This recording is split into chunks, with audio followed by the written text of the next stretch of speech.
Get on in here. Get on in here. Testing, testing. Is this thing on? Testing, testing. Is this thing on? Make sure y'all come in here, hit that like button. Hit that share button. I'm pretty sure I'm talking to myself right now. But we gonna let y'all get in. You know what I'm saying? We occupying awkward silence. Yeah, ho. Cartier braces, man, the nail ho. Yeah, glow. Man. That's the hardest shit out right now. I'll focus with that song. Y'all listen to that Freak Millie? That's what the streets calling him, Freak Millie. Nice little 5-pack. You listen to it? Yeah. It was good? That shit with him in Future, dog. I had that shit on repeat. I gotta listen to it. I'm gonna listen to it on the ride to Douglasville today. You heard Cardi new song?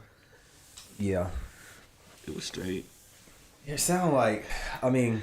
That's that shit where she did the Missy beat? Yeah, like, Bia did that beat already. Slump God. And then Slump God. So it kind of was like, okay. She was rhyming on there, though. I think they got done just chopping that beat out. For real, because... Rat do. That, like, nah, they like, this shit gonna hit the radio. Who gonna do it? But I guess it is supposed to be considered like a little freestyle, ain't it? Yeah. It ain't really like a... I mean, she shot a video for it, so I mean, like either way. Video. Freestyles ain't freestyles no more. Goddamn, mixtapes ain't mixtapes no more. Everything is profit. They trying to make a profit. The labels got greedy. They got rid of mixtapes, for real. I seen something we ain't talking about on here today. Goddamn, you see that nigga Youngboy, NBA Youngboy, his they trying to send him back to jail because he be on drugs and shit. And that nigga told his like his PO like he don't plan on getting off of drugs.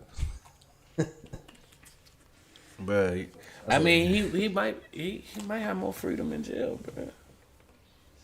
Oh, young and dumb nigga. I ain't gonna lie, bro. That nigga. I would be in my house. You want me to start doing drugs, bro? Just bring some CBD. My thing is this: how can I not be on drugs? I kind of feel him. Why would you say it though? I wouldn't say that, but why would? But how can you expect that? him not to be on drugs? The nigga been on house arrest for like 3 years, bro. How many acres is that house for that nigga got now? Because he shot that last video. I was like, that nigga, I know he was outside the parameters. I think he got it loosened up, pause, where he could like, he can go down the street. Yeah, like stuff like if he's working. Go down the street. I guess it was like he's considered like working. Oh yeah. Oh shit, nigga, if they starting to loosen up your boundaries, shit. I mean, bro, he been on probation for 3 years. Like they got to do something about it. When the fuck is they gonna do the case? Nigga just got give it up, man. That nigga could have did his time by now and been out. Shit, Barry better off just would have been in jail. But see, I don't know how the laws work over there, but sometimes you locked up on house arrest, they consider that jail time. Count it to the time. Yeah. Y'all get on in. We about to get started and make that live post, and we goddamn, we doing what it does. You hear me? We doing what it does, little daddy. Little daddy. Shout out to Ken in the building. Y'all on that goddamn Meek shit, huh? Oh, I get it. That's Meek and you, Puffy. This nigga here, man. But I'm so motherfucking tired. Can't wait. We get done. Nigga, I'm going to sleep. Mike Jones just texted me and said, I'm hungover, go away. Yeah, I heard you was hungover. Heard you had a good time last night, Mikey Mike. Mikey Mike. What happened last night? Shit, I wouldn't even Not that Mike. We talking about Destiny. This girl Destiny. Yeah. All right. We in the building. We done came in the building.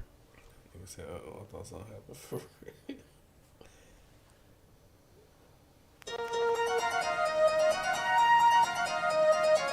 Yeah.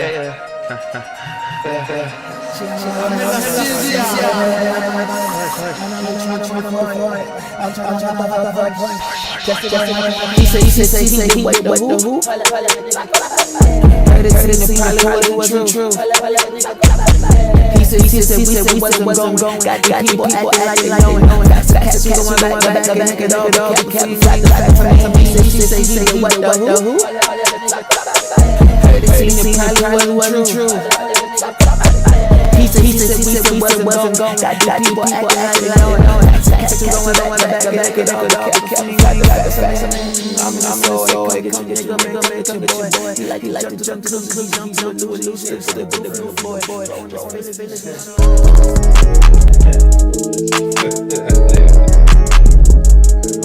This is fast cap. Just niggas with a hand, trying to make my understand. Music like and new like a command. Review, so don't take it personal. Only in the bin, the perspectives I'm seeing. I'm out from now, cause I judge in that house, so get ready for the water. Never for the cloud. This is fat and cap. So don't know we you bow. Fat and cap. So don't know we you bow. So don't know we you bow. This is fat and cap. So don't know we you bow. So don't know we you bow.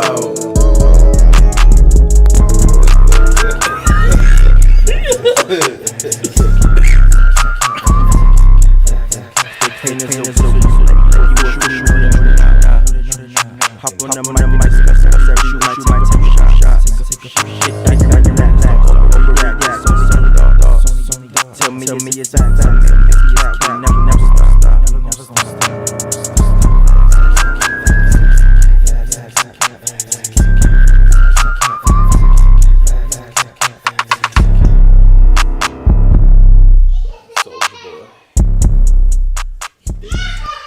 Yeah, Facts and Cap Podcast, episode 162. We back, baby. Episode 162. Howdy, fellas. Y'all good? Everything good? Good week going on? Y'all good? Tired as fuck, man. Niggas working, niggas tired, but we here. Y'all niggas tired, man. Hey, man. I'm nice and goddamn. Some niggas here during that bad time. You know? Some niggas ain't got no bad time. I was outside. Outside yesterday. A little Should've been bit. inside, now you tired.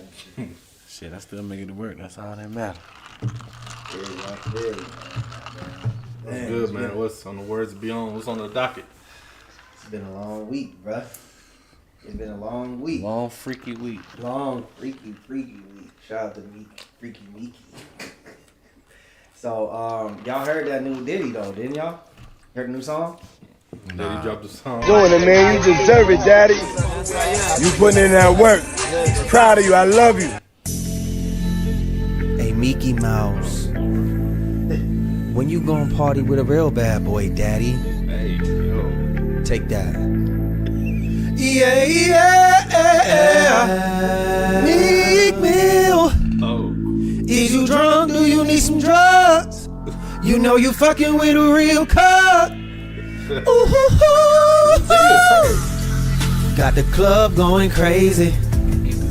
All these bitches, but my eyes on Meek. Join me and Usher, you can be my little freak. Don't say you won't, cause I might just hurt you. You know Diddy need you, baby. Hey. It's a dream I've been chasing for a while. We got the freak all going crazy. All eyes on Meek. Hey, Meek. Why we don't have a party? Let's get right. Let's party back to back, baby. Come on, Playboy. The way you need Playboy. Hey, yo, Diddy, man. Diddy sent you that exclusive? Diddy sent me that exclusive, I swear to God. Man. That nigga said Crazy. this shit about to go crazy. That nigga said this shit about to go platinum in the trenches. We gotta talk about certain shit before you just do it on the pod, bro. Like, I had no idea. You didn't see that? I put that video on one of my videos. You didn't see that? Shit, I must have missed that You one. must have missed that one, dog. That shit That was shit going crazy on Ponce. Man, we gonna have to. Do we need to run it back? Nah, I think we good. Do we need to run it back? I think we got the point. Diddy went crazy. Nah, fuck it. Oh, You putting in We gotta run it that back. work. People Proud coming of you. back I into love the room you. right now. They coming back into the. Yeah, y'all make sure y'all hit that like button. Party with a real where bad else you boy, gonna find this daddy. Diddy exclusive? What else? Take Nigga that. drop a bomb on this shit. Yeah. Meek Mill. If you drunk, do you need some drugs? You know you fucking with a real cup. Got the club going crazy. All these bitches, but my eyes on Meek. Join me in my shit, you keep me a freak. Don't say you won't, cause I might just hurt you. You know Diddy need you, baby. Hey, hey, hey. It's a dream I've been chasing for a while. We got the FRICO going crazy. All eyes on Meek. Hey, Meek. He said all eyes on Meek and then look at Why we don't ever Hey, Usher, you could be my little freak. Come on, man, I'm armed up. Back to back. I'm armed up. Come on, Bro, what Playboy. you doing, dog? You in the wrong profession right This now. nigga's dream I've coming been on chasing for a sick while. now. I can't Hell wait to nah. meet academics. I was listening to the original song, right? And it was, that's Meek and Nicki and Chris Brown. And I was like, this song was so cheesy. This shit remind me of Empire. Like, this sound like a song that would have been on Empire, goddamn. But anyway, man. A lot on the docket today. Of course, we'll start off with Diddy. You know what I'm saying? We already know Diddy had the we talked about it last week. They charged Lil Rodney, a producer named Lil Rodney. He put out a 73-page lawsuit that he's doing for Diddy, $32 million. And I don't know. I mean, in my opinion, I don't know if it's, everything is legit, but it sounds crazy, And in there, they mentioned on page 13 that, I don't know how this is in the lawsuit, but it says something like Diddy admitted to him that he had a sexual relationship with a Philly rapper who dated Nicki Minaj, as well as a R&B singer that just performed in the Super Bowl. This is my thing. I'm gonna interject real quick. No, do you think? If you're gonna have my name redacted, don't give a description that tells exactly who I am. Might as well just put my whole government on there. That made it even worse. Like, whoo, I took my name off that. Man. Philly rapper who's loud and talks about his rollie all the time that dated Nicki Minaj. That's From the crazy. Like, come on, man. From the trenches. What is the point of redacting my name if you're just gonna tell them who I am? Facts. Like, that was crazy. That's corny, man. That was crazy. So, Academics was one of the people who, noticed it first, but we gonna get on him later, right? But, the whole Diddy Meek thing. First of all, do y'all believe that? Do y'all believe that happened? Anything's possible. Do I believe the story? Like, So what exactly was said besides that short 2-sentence redacted statement? That was it, right? That's all we they know. just said that Diddy admitted to him. I mean, you want to hear all the other stuff? That No. I'm talking about just for that. Like when they talk about Meek. all eyes What is on that? Meek. I mean, that was just the part. They just, when they that's all he needed to hear. Everybody was like, "Damn, this nigga was." But basically, do we believe they had some type of sexual relationship? Yeah. Do you think that happened? Like, okay, in general, fuck that part. Do you think that he's in line? Because originally Lil Rod went to the internet and saying that he was suing Diddy because he wasn't getting paid his royalties and publishing. He's stealing, and he spent a lot of time on the album. So some people's theory is that basically Lil Rod is saying this shit, making up all these accusations because he's saying that Diddy was touching his anus, and he said one day he woke up drugged, and he woke up drugged and he was in bed with two men and Diddy. He also said that Diddy sent Young Miami's cousin in the bathroom to go fuck him. And she started performing fellatio and he walked out. Wow. And then she was trying to fuck him in front of everybody in the studio. Hey, did he walk out before or after he finished? He said it sounds like she got to put her mouth on his dick, basically. Just a whole bunch of freaky shit. I don't know. Like, it's not. I don't put it past. It looks bad. It looks bad. Just how the order of his statements. First, he ain't get paid. He mad about that. Then you come out with the accusations. But do I believe him? I believe probably it's probably 80% of it's true. Courtney said, "Who the heck did Brandon braids?" Oh shit! You trying to say they bad? I don't know. Well, yeah. Reiterate that. You can't be saying all that. You gotta. Maybe she liked him. He just need a little lineup or something, but you know, yeah, all right. That with the do-rag on, nigga. The braids look good. All eyes on me. The braids look good. I'll play. It's high quality braids right there. And shout out who did the braids, man. Give him a plug. Hey, shout out to Young. Shouts out. But yeah, I hope she watches. She's trying to get on the pod, man. I told her she gonna be up here soon. Man. I think, like Brandon said, the order of that shit sound crazy, but like it's just, to me, it's just as likely. It's 50%. That's how I am. I believe them stories ain't like unbelievable. Niggas been saying rappers be gay. It's Diddy. Nigga Diddy got a whole list of accusations from Pop, from beating up Drake, underage girls, J. Cole. They say he hung Wale over a balcony. What they say about J. Cole? J. Cole admitted him and Diddy got a scrap. Because he probably tried some funny shit. He said he went with that shit. He beat up Drake. And Drake's arm went out his socket or some shit. He slapped the fuck out of J. Cole in the elevator. Because he went up to touch that booty. We gonna get on this too. The lady that got shot in the club that night, that him and Sean got arrested. She's saying that Diddy the one who shot her. It's a lot going on. Grand Theft Auto, man. It's a lot going on. But she said, Brandon, they look good. Wondering who ripped your hair. She saying you got some young ass braids. They just look good. My hair long. If I ever see you again, you would see what my hair look like. But you know, y'all don't fuck with us. Thanks for the support. Her birthday coming up. She still ain't gonna invite us. You know, hopefully you do something that weekend before, because I'm gonna be in Memphis around your birthday. Well, your birthday on the 12th, so I'll be here. But yeah. Anyway, so yeah, that happened. So I do think that that's possible. I think probably about half of it is. I think about 80% of it's true, bro. Like the stories I was hearing before all this shit even came out from reliable sources. I believe most of it. Okay, so that led to Meek Mill crashing out online. He's been tweeting for like 2 days about his manhood. You know what I'm saying? He's been going back and forth with academics. Like I said, we'll get into that. I feel like all Meek Mill had to do is just say like, nigga, cut the malarkey, man. That shit cap, man. Y'all stop playing. But they even went and found, like, they've been looking at his likes and shit. And he was, like, following gay porn pages. And, you know, then they started looking up the old tweets where he was asking about Amazon shit. And he was ordering dildos and vibrating panties and shit. I mean, he had a girl, so he might have been ordering that shit. Yeah, I mean, the internet gonna always be the internet. You know what I'm saying? Once they able to create a narrative, boy, that narrative gonna, you know what I mean? So he got on there crashing out, and he was saying like, anybody know me know that if I keep a girl around me, I'm fucking her twice a day.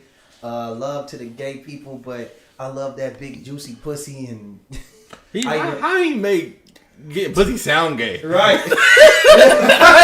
Shit crazy. Nigga said I run red lights and everything about that pussy. He sound like a gay nigga. Yeah. First off, I'm not explaining myself that much about getting no pussy. Facts. Big juicy. Did you see? You know how you over-explain yourself when you lying? Yes, exactly. Usher didn't even Usher be having the worst rumors on him, man. Usher just keep it moving. Usher done had herpes. He done had babies on the side. This nigga goddamn been touched by Diddy. And this nigga just be like, he just got them. It is what, you know. He just be like, you know, it is what it is, man. That nigga just smiles, shrug his shoulders, and keep it moving. And Meek just going crazy. Meek just saying anything he could say, any possible tweet, all that. Meek was Meek said this shit wasn't supposed to come out. Diddy. So yes, I do believe 50. Shit was supposed to come out, Diddy. I thought you had it under control, Daddy. He did too much explaining, but I do know some men don't play about their manhood being challenged. He should have stopped tweeting a long time ago. That's a good point. Cause it don't matter though. Even if he was telling the truth, once you start paying attention to it like that, like people will be like, oh, you see, he said that. He lying. He over explaining it. Then they'll be like, oh, he ain't say nothing at all. Why you ain't addressed it yet? You know, it's a lose-lose situation. Man, I simply would have been like, bro, y'all believe anything. Yeah, that's why I would have did like a joke. And that's it. A joke I would have said that. You know what they would have said? He ain't denied. He ain't denied. No, you gotta I said that's cap at the end. You just gotta do whatever makes you feel comfortable, like as far as like addressing the situation. Like, I don't think that's the best way to do it. Hey, like, so is this a rollout? He tried to make it a rollout. He claims that this was the white man and the record labels. That was the worst part. And the record labels plotting against him to because they know that he's about to drop, basically. Drop Meek what? Mill is cool as fuck with the white man. Robert Kraft. You have one of the richest ones. Like, do you talk to him like that when you say white man? Yeah, because he went crazy. He was going crazy.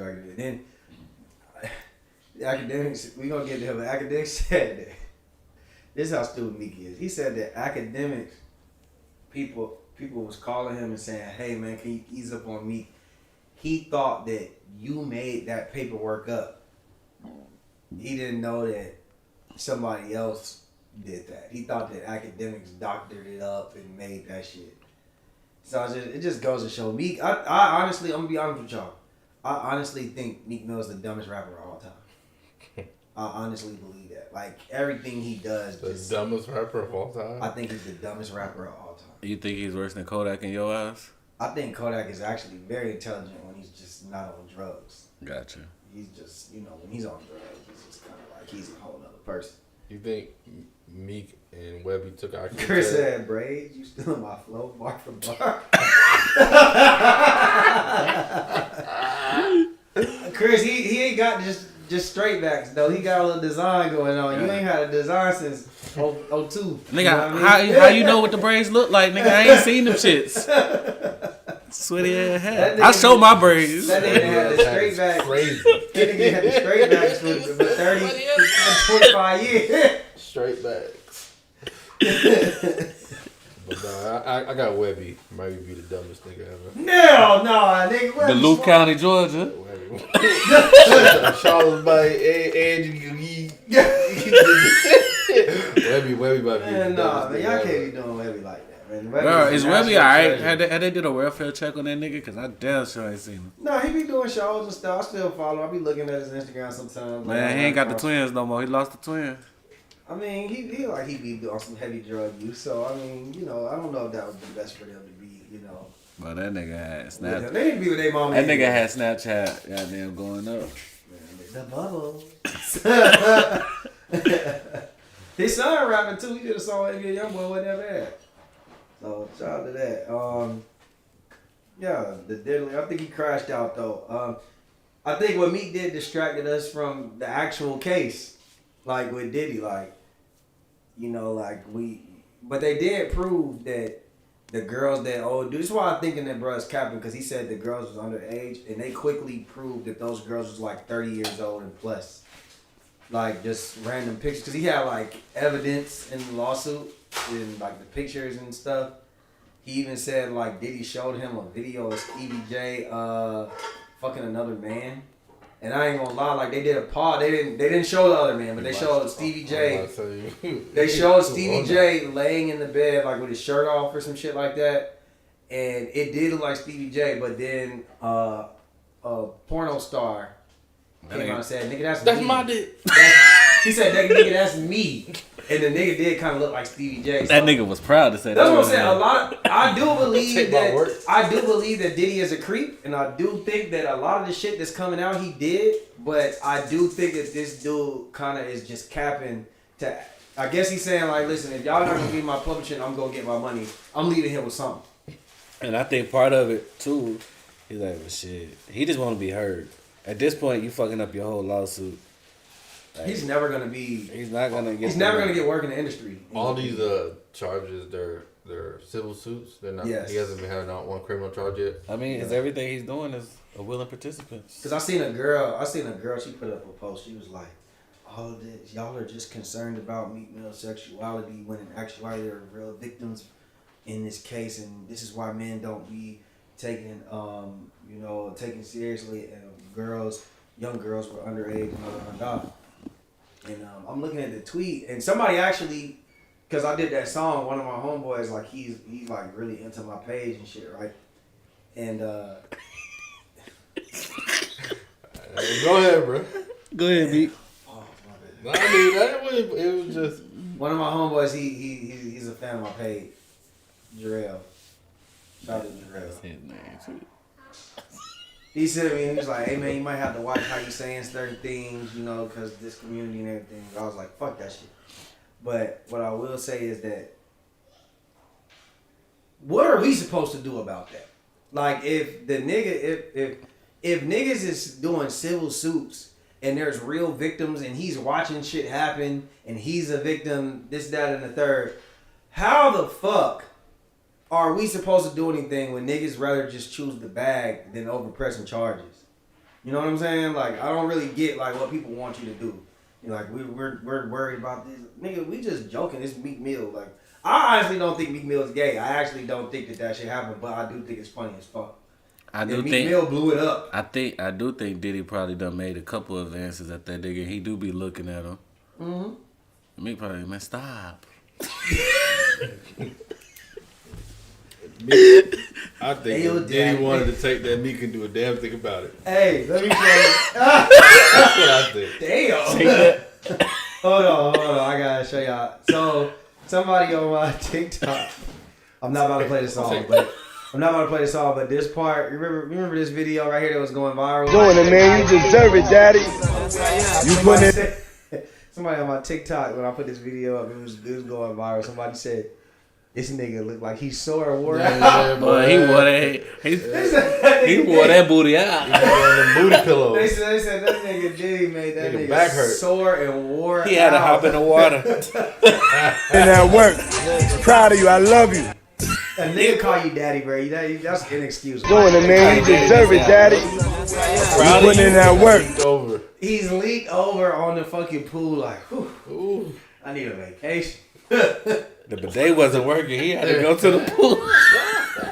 Come on, man. This shit, I'm naming this shit. Meek Mill crashes out over his alleged secret relationship with this bad boy. Come on, man. That nigga is going crazy, man. Take that. It just soon as it got quiet for Diddy, bro, then you got this. So, I didn't see the Columbus short. Yeah, Columbus Short said he groomed him. He's trying to groom him. I think that was born Columbus Short. So you want to explain it? You can explain it to the listeners. What happened? What he said happened. Basically, he was talking about how Diddy tried to groom him. He said it was some type of an award show. I think BET Awards. Mm-hmm. And then he was in bed with his wife. It was 3 o'clock in the morning, and the phone rang. It was an unknown number.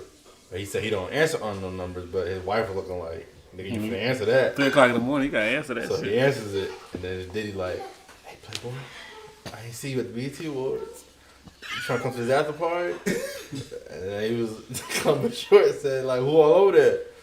Diddy said, it's just me. Diddy said it's me, Puff, Diddy, Diddler, Love. And he was like, nah, I'm good.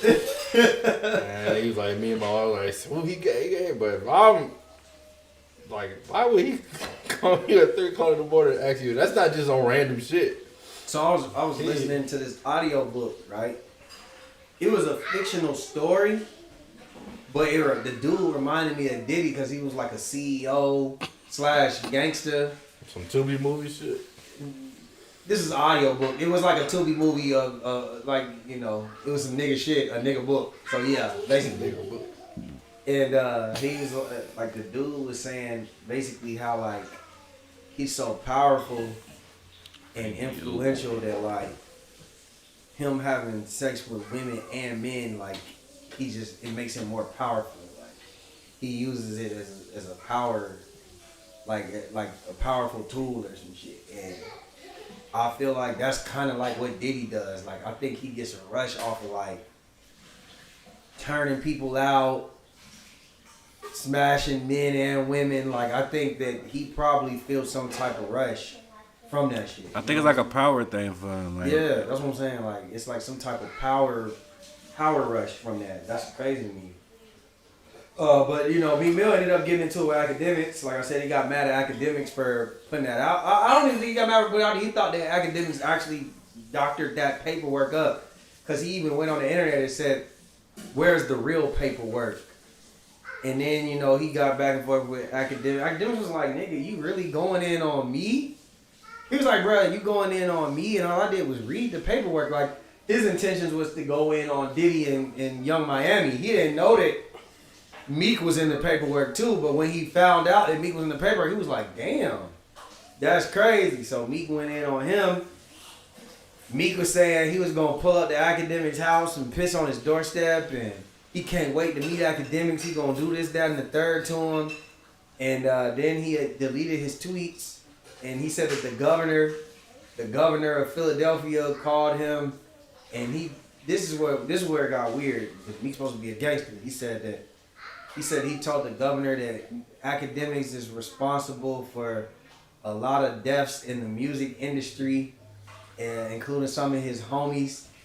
And he said then he even tried to say like the white man is paying Academics, they're teaming up against him, which was crazy because Meek was bunny hopping for the white man, he hugging Michael Rubin, holding him from the back, him and Lil Baby on the all-white party on the boat. Like, he was saying it's Academics. I don't be seeing Academics with. I actually don't know if I ever been seen Academics just chilling with a powerful white man. You know what I'm saying? We see Meek, you know what I'm saying, with Robert Kraft and everybody. So I thought we know Kraft like the women. Kind of crazy. So he's just going in. Academics right now is currently streaming. He's probably on like 4 hours right now on his third day of streaming about Meek Mill. Bottle 3 of Henny. Probably more than that. The police came to Academics' house and everything. He claiming Meek Mill did it. I think that just fit the narrative. I don't know if he really. Why the hell the police come to the crib? He said it was like, we got reports of a break-in or something to that nature. I'm gonna just ask y'all this: did Twitter kill Meek Mill's career?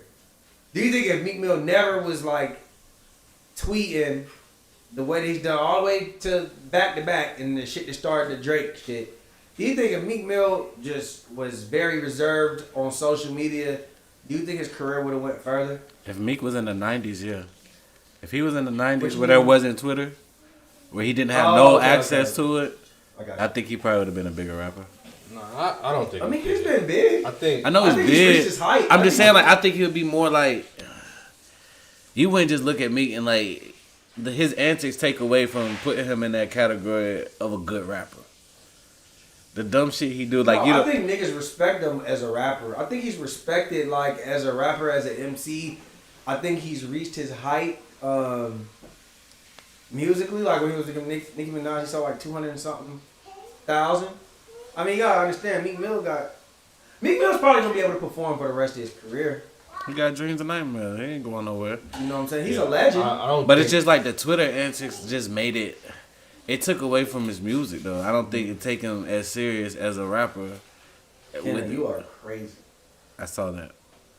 But that was crazy. That was too descriptive, Kendall. He didn't need to know about the water running down your cheeks. What the fuck? Courtney said Diddy gets a rush out of making folks do what he wants them to do. She said he didn't kill his career because he still does well. Kenna says his online personality seems very lame and corny. I agree.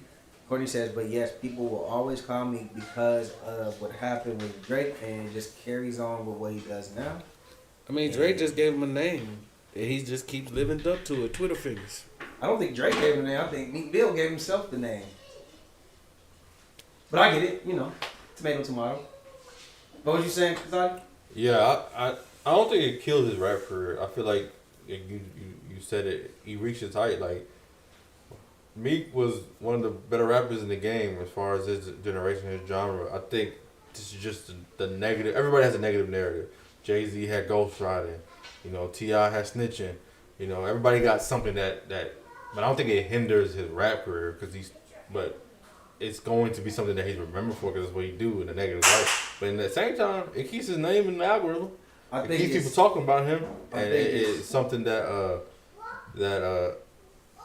I don't think he's gonna stop doing.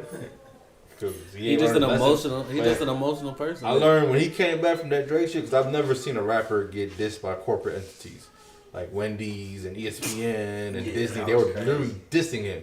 And I was like, he can't come back from this. This is a rap. Like, he's on some Ja Rule shit. But he bounced back. It took some time. Well, I think that it's also because he didn't win the war with Drake, but he did win some battles. You know what I'm saying?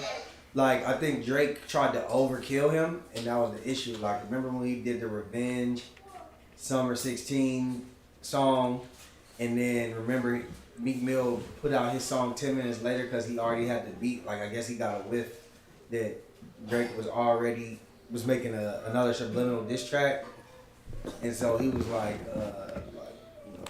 he's won battles, like he's won parts of the battles with Drake. Drake just overall won the war. So I think that Meek Mill from his generation, it was like Meek.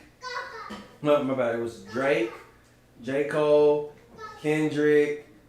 Not in any order, but it's like those three, and then it was like Meek at one point was like number 4. Big Sean, like he was one of the people that he was the top person, like a top 5, top 7 of that generation. So yeah, he's gonna always be remembered. Out of all of them, he was the only one that was like street. Mm-hmm. Exactly. And most of them is backpack or like not really street niggas. He was the street nigga, the most famous street nigga rapper from his generation. Yeah, that's a lot of them. Was just, but he also you could tell he cared about the craft, like he cared about rapping too. So that's why he was, Yeah, like I'm not the biggest Meek fan, but he made good enough music to be successful. See, this is where niggas like Chris, and remember we was arguing with Chris and I think it was like Chris and A-Rob and shit. These niggas, I think these niggas have amnesia, cause Superboy Chris said he won what, and I'm telling you, I remember when we was talking about views, and how niggas. At the time, niggas didn't like that shit. Yeah, niggas did not like that shit. They don't remember that.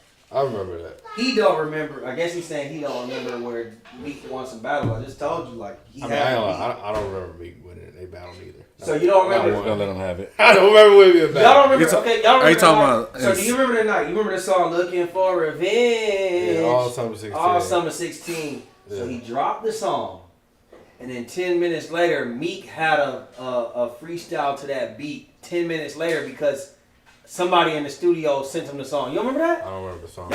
I'm saying terrible. I don't think that won the battle. No, he did. Online, they was like, damn.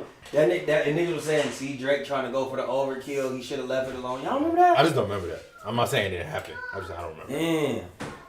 I'm gonna play it for y'all, man. Go ahead, but I'm gonna play it. I'm gonna play a little bit of it. See if y'all remember that shit.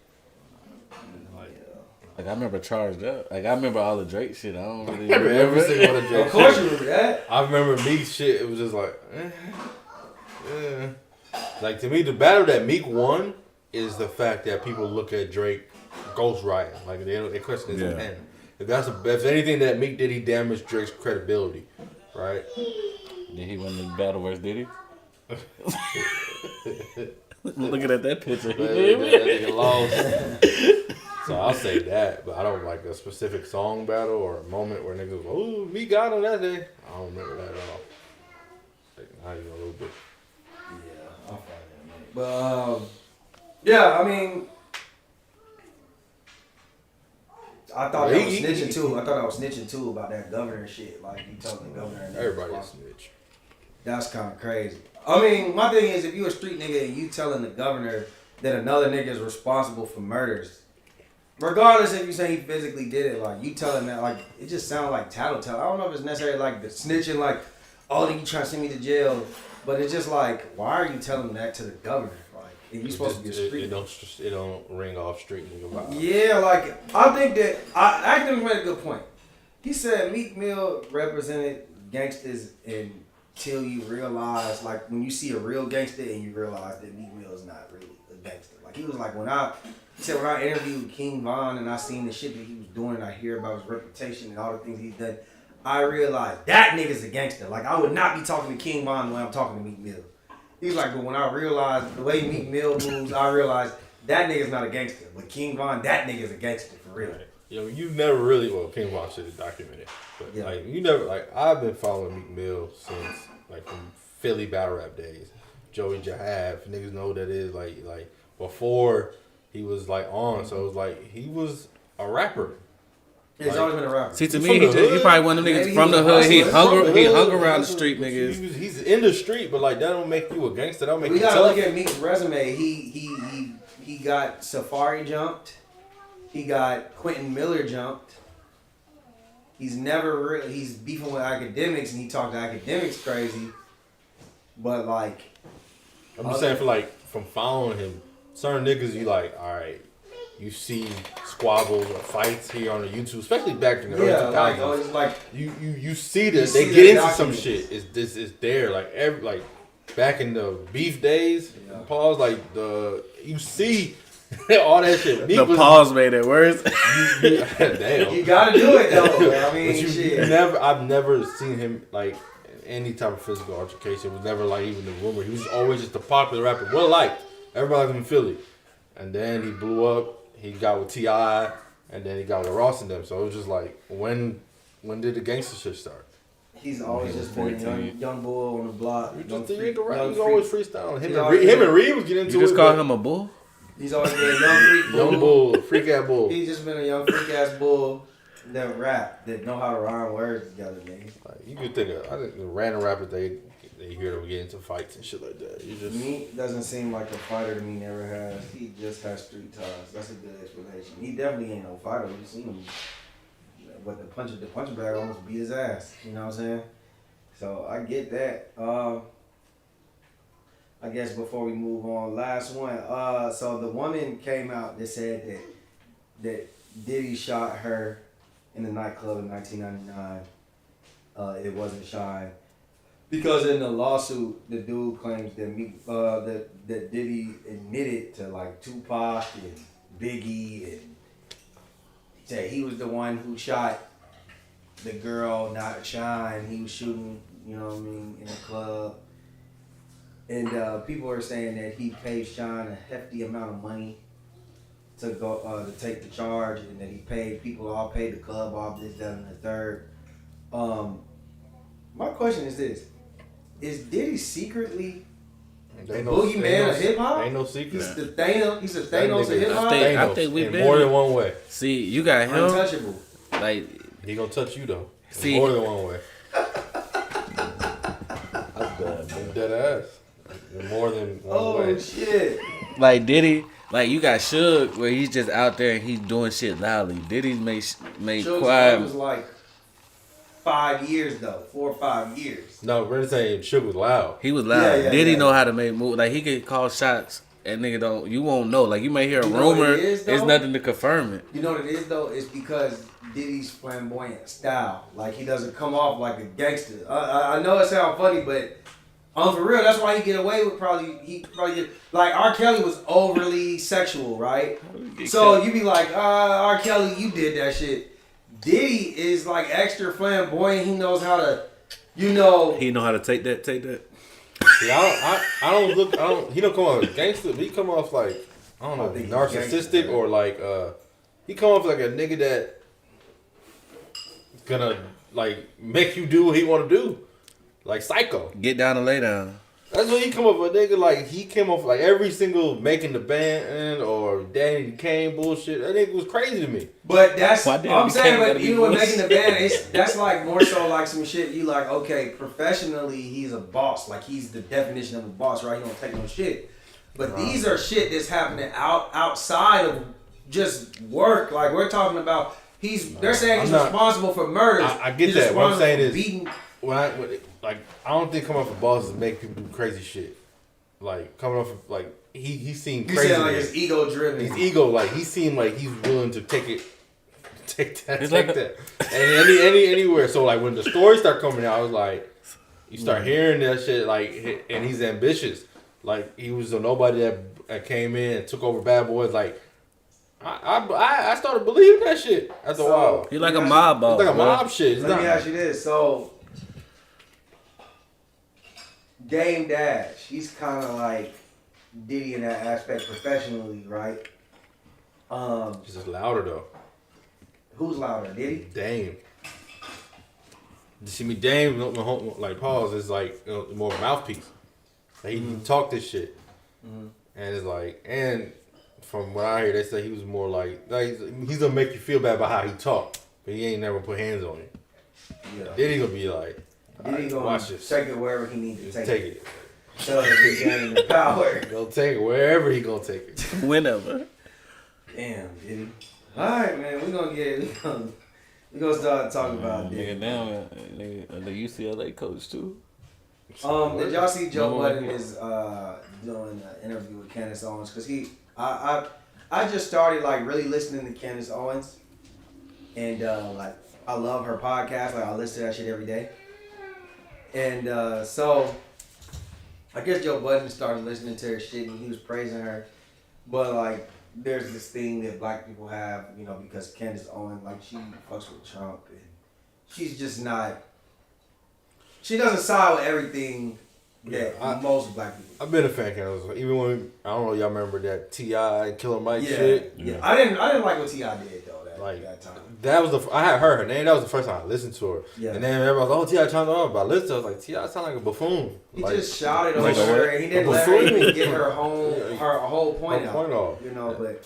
And then, go ahead. Oh no, I was just saying, it was like on the podcast he was praising her, and he invited her. He's like, man, you might have to come to the podcast, but he started it off with saying, let me say this first, like I don't agree with everything that she says. And so they did an interview basically, and then Joe Budden is catching criticism now for having her, because I think he just did a YouTube interview, like he didn't put her on the pod. Yes, I ain't see it on Patreon either. But everybody is like coming at his head, and they're saying shit like, you shouldn't have gave her a platform because of her political views, like Peter Rosenberg. And, you know, they're saying, they really going in on him. My thing is this, and you tell me if it's facts or cap. Well, I'll ask y'all, is that the coward move? Like, by not platforming somebody just because they don't agree with your like political views, or maybe they don't cater to the typical black audience and the typical black. I think it's the opposite. I think he just did this to show I ain't do this for no clout. No, I'm not saying is he a coward. I'm saying is it a coward move? Because I'm saying what they're asking him to do, like saying like, hey, I don't want to give this person a platform.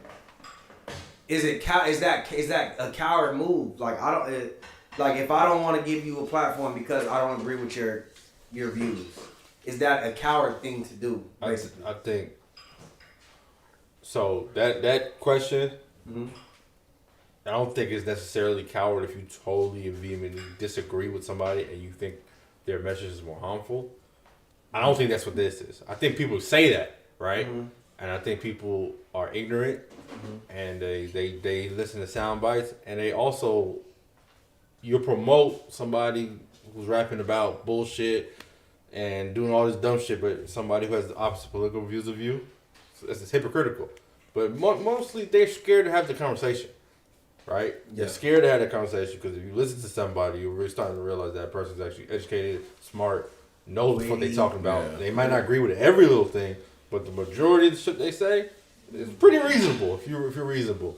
Like Peter Rosenberg, I think he should shut the fuck up, right? He's not even black. Just mind your business, right? and it's just like everybody always wants to put their 2 cents into something like that. Like, oh, and then they say shit like, oh, she speaks hate speech and bigotry, but you promote so many rappers who do the same shit, killing each other. So it's like it's hypocritical. All these labels and shit. Just mind your business.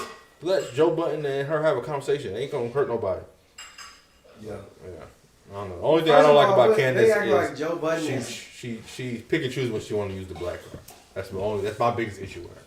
They act like Joe Budden is like CNN or some shit. Like what his platform is like him and Candace Owens' platform is probably around the same size. I don't know how many subscribers she got on YouTube, but it's probably not too far off from Joe Budden. So I thought that was kind of weird. But I don't agree with it. Like when I listen to her political segments, really, I'm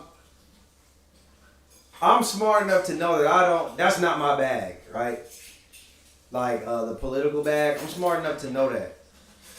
So I can't say necessarily what I agree and disagree with her, but when I listen to her break down things and then give her opinion, I'll be like, okay, I can see that. I kind of agree with that, or I disagree with that. But I do think that she's very articulate with what she says, and I respect it. And I also see things that she does that I kind of take away and put on my channel. You know what I'm saying? Like, I think that she's talented. So yeah, Joe Budden got 1.3 million. 1.33, she got 2.88. Exactly. Her platform bigger than Joe Budden. So I don't understand the whole you giving this a platform. I think that people are scared, like you just said, of having the conversation. And when they don't know something and they just agree with people just because they're this black, this person is different because she's black, she should be siding with us. That's how they look at it. She's black, she should just side with us. She should have her own mind. But No. what she should believe. And then she criticized Joe Budden for saying, "Oh, I don't agree with everything she's saying." Why are you saying that? Yeah. Why do you have to say that? You don't say that when you have Killer Mike on. Yeah. You don't say that when you have Dr. Umar Johnson on. Yeah. You don't agree with everything he say, but you don't preface your opinion by saying that. Everybody got different views. Yeah, you pandering, you scared. Like I respect her. Like I respect what she said. Like why is every time people talk about me this happened? And I'm sure they're gonna talk about that on the interview. But I didn't like that. I didn't like that, but I respect what Joe Budden did. Like had an interview with her, you know. If there was anybody total opposite of y'all, right, and your political views that you could interview, who would it be? I would. To me, I would interview them. I don't know off the top of No, my I'm head. asking, is there anybody that you feel To like... me, that's best content. You talk about somebody. No, he said- I don't know what he's saying. I asking- know what he's asking. I'm Okay. just saying. I started by saying I don't know off the top of my head. I don't like one okay. person, but if I could think of it, that'd be the best conversation. I want to interview Trump. I don't know if I don't agree with everything he says, you know what I'm saying? But I would love to interview Trump. I think that would make like a classic, you know what I'm saying? Yeah, there's people I don't That like. would definitely be a classic. I would interview I'll smack George Carl, bitch ass. George Carl. I can't stand that nigga. Hey, that might be a good interview because you a big Mello fan. You know everything about Mello. Everything I just said, fuck that. I would not want. You to smack the fuck out of y'all can't sit down in your room. Fuck George Carl. Hey, Damn, do you nigga, think that's who you that's got beef with? Do you think that that's really George Carl doing those tweets though? A 70-some-year-old man. Do you think he's really the one doing those tweets? He got somebody doing I it think for he him. got somebody doing it. He probably got like one of his sons or some shit doing that. He probably saying it, and his son's probably coming back in. Yeah, I don't. That nigga a clown. Damn, that shit just damaged your mood, my nigga. That nigga whole B, who you got? I was gonna say Trump. I'm trying to think of somebody else, man. Megan Thee Stallion. Yes. That would be a good Yes. interview. Thank That would you. be a good interview. Cause Bitch. you Megan Thee Stallion and What? If I interview Megan Thee Stallion, and matter of fact, we might as well get to this. We'll get to this next. If I interview Megan Thee Stallion, I'm like, Megan, I got one question for you only. Who Can shot you you? tell me? Can I Just start playing it. Can I hit? What? No, I'm just playing. I just said, All right, dude. can you tell me in detail, minute by minute, every single recollection of what happened that night? Tell me everything. Tell me She's gonna start naming them. start to finish. I need you the floor. Do say. She woke up. She texted YG, and then she hit Tori, and then she Oh Then shit. she hit hit Trey. Then she text. The Then she baby. text Ben Simmons. Then she text. Told him all good morning, She Daddy. FaceTime Then the she baby. text Blueface. Then she texted Ben. God damn. She got like 5 bodies. She a serial killer. She got like 5 bodies in like 2 days.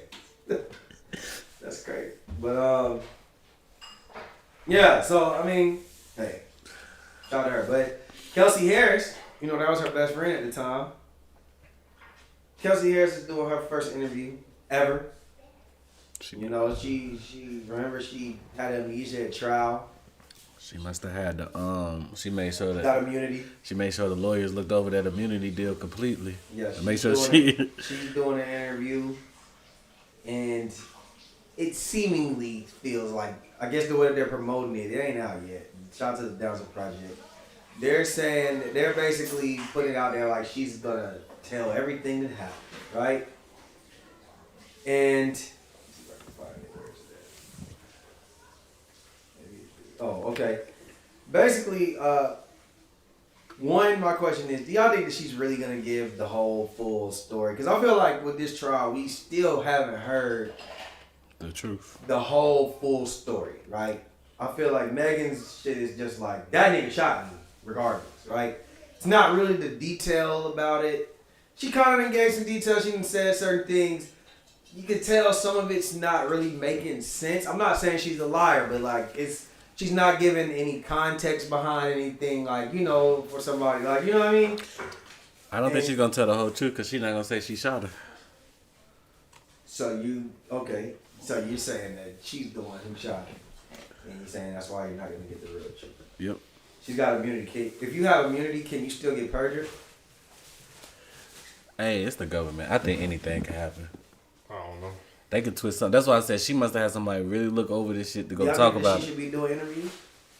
I do think she need to speak at some point, but I don't know. Let me hear the interview first. I just want to see how You detailed saw she her is. rapping the lyrics to Bigfoot in the trailer. Yeah, that's That's just Unless she about to come on there and say Meg shot herself. She's not gonna admit to nothing. I think if Megan shot herself, they would know that from the angle. No, I'm just saying like she can't say Tory did it because she on Tory's side. I think she ain't gonna say she did it. Yeah. The gun might have just fell and went off. I don't know, but I'll be tuned in for sure. Okay. So we're gonna speed it up a little bit. Y'all know Brookwood High School is not too far from here, you know. And Brookwood High School, for those maybe out of town watchers, you know what I'm saying, whatever. Imagine you live in a suburban area, but this is like one of the top notch suburban areas. Like it's a lot of well off people in that area. It's not an apartment site. It's just residential houses, and some are big houses and things to that nature. A stabbing happened this week at Brookwood High School. Student got stabbed. It was all over the internet. They showed the student laying on the floor stabbed. It was crazy, right? They even arrested the guy who did it. He, for whatever reason, he had a shirt off or some shit. He had blood on it. So, I've been seeing a lot of different shootings at different schools, like McEachern. That's a suburban school in Marietta. Mays High School had a shooting. Now, that's in Atlanta. That's in southwest Atlanta, so it's kind of a little shaky over there. We even seen things like overdoses happening at Berkmar, where we went to high school at. So I want to ask y'all this: are we at a day and age where violence and like drugs is everywhere, and not just in like relatively poor communities, like say pre-social, put it like this, like pre-social media? You know, back in the day, one of the, you or is it just something that is it always been like that, and we're just now it's being multiplied because we're seeing it online?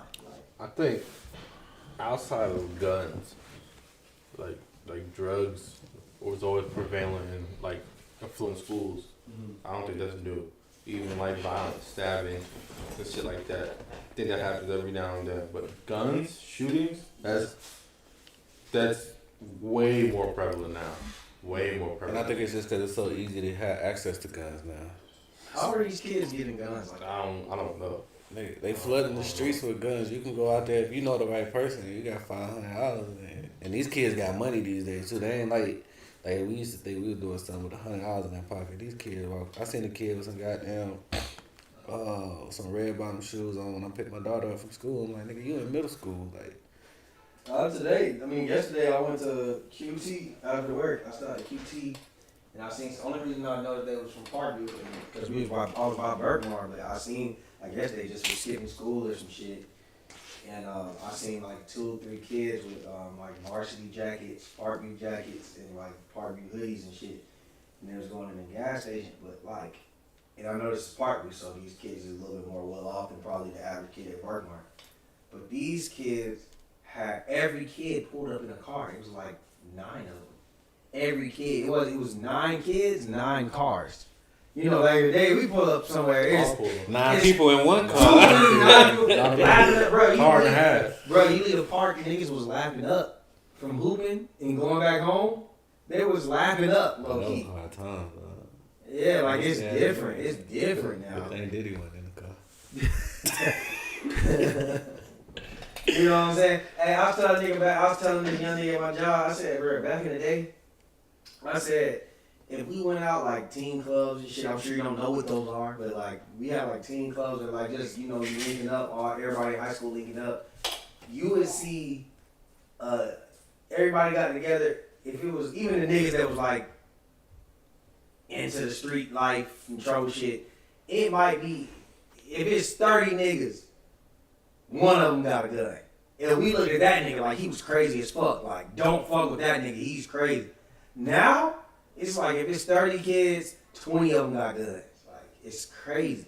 Like, niggas is having ghost guns, switches, ghost switches. Yeah, that's the biggest difference I think now. And I think drugs was heavy in like rich areas, but now drugs is heavy even in poor areas. Like violence in the poor areas. In our generation, niggas wasn't like weed was like if niggas was doing anything else, we would look at you like you were crackhead. Yeah. Like in our era, like it's getting like niggas be on perks and Zans and like I don't know what they be zombies out here. I'd be like, I think that shit happened like right, probably like that 2010, 2011. Future shit. Yeah, that's when the drug. 12. I see like And it's easier to get some perks than it is to get a gun back there. Like I had never seen cocaine in my life, like growing up, until after high school, and it was younger than us. And the kids had access. I was like, what the fuck? Now you go and play Madden at somebody's house, and niggas in the room like, all right, finna just get a bump. Like, what kind of niggas? The fuck? Hey, it's hypothetical. I ain't trying to get no cases on nobody. I'm just saying, like, hey, it's crazy out here. Alright, you made a post. I'll let you tell it. Draymond versus KD, or you want me to read it? You gotta play boy. Alright. Playboy. Draymond versus KD. He said Draymond says he still got love for KD, but didn't like that. KD said he hopes he gets the help that he deserves when KD has his number. Does Dre need to take accountability for, you know, some of the things that he's done and he's saying about KD? And did KD say anything wrong, even if that's your man? Okay, so you talking about So when he said he punched Nurkic, when he backswing and hit Nurkic, KD saying he hopes he gets the help. where did he say that at? He said in the post game interview. So he probably was asked the question and he just answered it. So I don't feel like it was wrong for him to say it there because he probably said it on the phone. Exactly what happened. It is. Yeah. That's exactly what happened. And Nah, I didn't even say. that's weird because Draymond was asked on Carmelo podcast and then nobody brought it up. Next thing, the reporter said, "Yeah, Draymond gonna get some help," and then KD was like, "Oh, well, I hope he gets the help he needs." But that clip was the only thing that went out. Help he really need. Like Draymond feels the type of way about this shit now, and cause like the dude asked him, like, what's his name, Jesus Mero, whatever one of them. Yeah. He was like, "How you feel about KD?" Well, I mean, that's a basketball player. You know, when they can start off shit like that. But he wrapped it up with, I still got love for him. But I don't know, like, I feel like Draymond don't take no accountability for his actions. He's quick to speak on other people and what they do, but he can't look outside of himself. Nigga, you are a menace on the court. If they got your biggest highlight reel is not you hooping, is you kicking and punching folks. Like, that's wild to me. Like, you are, I don't know, you on some Dennis Rodman type shit or what? But it's like, if a nigga be like, yo, you got some problems, I don't think that's out of bounds. But you niggas be sensitive. So. Man, I just think that, yeah, Draymond in his feelings, bro. And if this nigga took the time, like, if I seen y'all niggas do some shit like that, I want to see the whole clip, like, I'm the whole video. I ain't trying to see the 10-second clip of the shit. Like, show me the whole thing, so I can get some content behind. Or I think I'm gonna call you up and be like, bro, what's up with this clip, bro? What else happened? Like. Yeah, I Draymond full of shit. It wasn't that. Boy. And then the nigga said he hope he gets, get the help he needs. Shit, nigga, you got like he said something bad about you. Nigga, you need help. Facts. Like, okay, Chris said he thinks that everything going on right now these days is the same. It's just social media is showing it more. I actually don't believe that. And I think it's a little bit of both. I'm not necessarily saying I disagree with you, Chris, but I do think that we just explained it. Like, we wasn't walking around with guns. And we didn't know a lot of niggas that were just walking that had guns. I think that we're in a day and age now where guns are probably being produced more. It's easier access to get guns. They got black markets. You know, ghost guns are prevalent. Like I said, I agree with Chris if we take the guns out. Yeah. As far as the drug use is always going to be the drug use. The drug use, you gonna have fights, people getting jumped, people get stabbed. Like, that shit happens in school. Like, I've seen it. This is the guns part. The guns is the only the violent part. Probably just a little different. But as far as Draymond Green and KD been having back and forth. So first of all, you can't be distracted from that. Like Draymond is making it sound like it's just that. Ever since KD left, Draymond has felt away. Even before he even left. Remember, he's the one who ran KD out of there. So they've been having back and forth. So that needs to be documented. But my thing is the way that he disrespects KD and KD Draymond, he has to take account. He runs everybody out of there. He ran Jordan Poole. He got Jordan Poole out of there.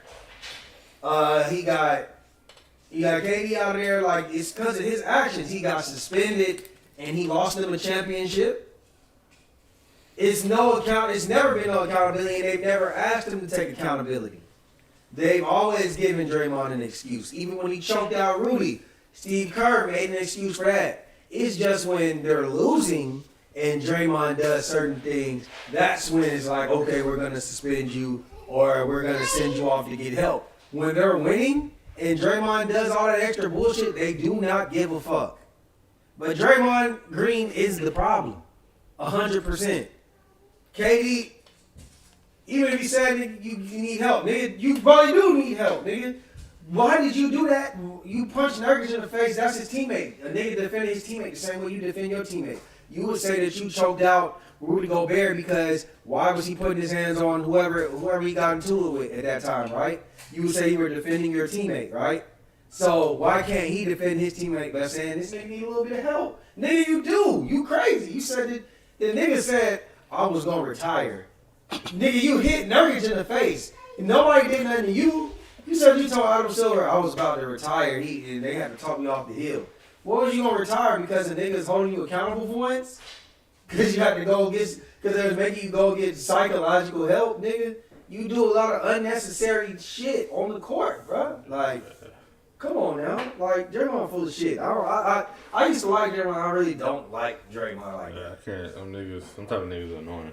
Yeah, I don't like Draymond like that. Like, he irritates the fuck out of me. Yeah, but I think that's it for that. We're gonna do that. Here we go, yo. Here we go, yo. Say what, what's the scenario? Hey. I got one, what's the scenario, then I'll let y'all take it over. Cut and Sticky. Sticky. Cut and Sticky just met a woman named Vicky. They've been texting for a week, getting to know each other. They ain't even been on a date yet, right? So she's at work, and she mentioned that she's going to lunch. So he voluntarily cash apps her $30. I hate you, bro. For lunch. Stole my shit. He said this is for lunch. Vicky feels like, damn, this nigga either cheap or he broke. Because 30 not even close to being enough. Is this a fair assessment that Vicky made? Or is she crazy as hell? Ooh. Vicky. Vicky. Let me relax. They work at the same spot. No, they don't. But they just been texting each other. Like, they just, like, say, I'll just run. Okay, it doesn't even matter. Yeah. What are you eating at lunch that you need more than $30? And even if it's more than $30, if it's nowhere near close enough, where are you going to eat? First off, how long is your lunch? Yeah, how long is it going to take for you to get that? Because you acting like you about to order. You about to order an appetizer, an entree, a dessert, a couple drinks. Can I add context? Yeah. This was a viral clip that was going around. Yeah, I was saying, I know. basically, you seen that. So the girl was saying that she eats full course meals For lunch? for lunch. That's what she said. She eats full course meals. $30 is nowhere near. Y'all want to know what's surprising? Which I was surprised. I told this shit to Jasmine, and she agreed with the girl. That was crazy. I don't think that's surprising. I think girls Nah, I thought it was, Jasmine usually, shit, I ain't never said $30. She said that ain't enough. So I was surprised. Fuck that.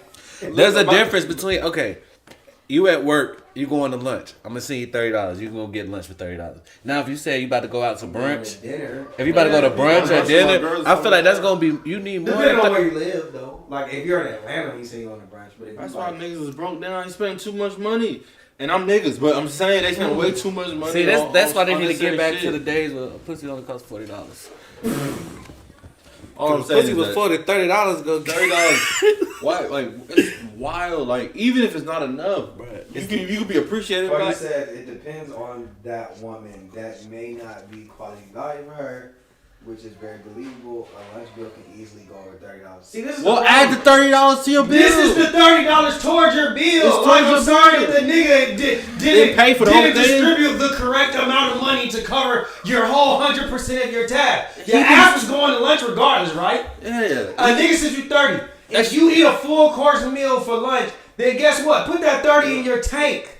Where's the appreciativeness? Y'all have known each other for 1 week. Y'all are getting to know each other. He did a small gesture. That nigga might be papered up, but he sent you $30. It's the same shit that I was telling Jasmine. Crazy The ass. $30 could go anywhere. It don't have to go to the brunch necessarily. Y'all is sitting here like, well, I'm that going to nigga broke. spawn divots. Cheat. Like what the fuck? The fuck? Is that what you Wrong would? with Is y'all? that was you about to go spend $100 on lunch if I ain't offered this 30? The fuck? That'd be the Or was you problem. about to go to goddamn Chick-fil-A and And spend that's the 10? problem with these fucking women now. That's why they be fucking big as hell, big back.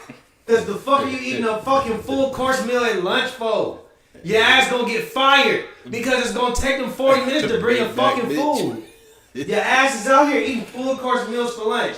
You supposed to go get a 10-piece wing and fry.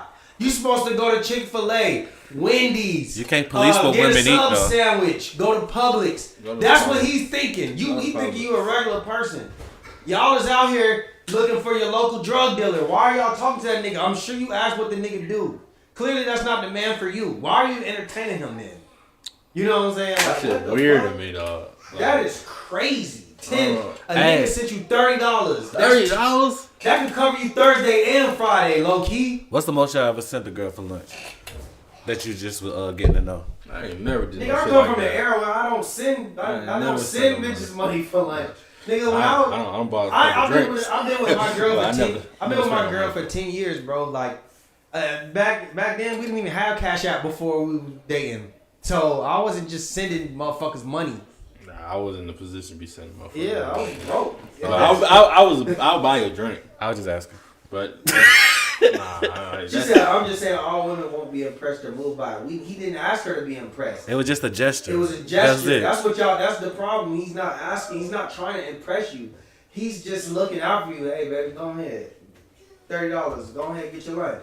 He's just trying to do something nice for you. Damn. He's just showing. and you then genuine. the worst part about this, he whole be lying too. Hey, He whole be lying. He you ain't said, eating no full course meal, Big Bertha. Fuck out here.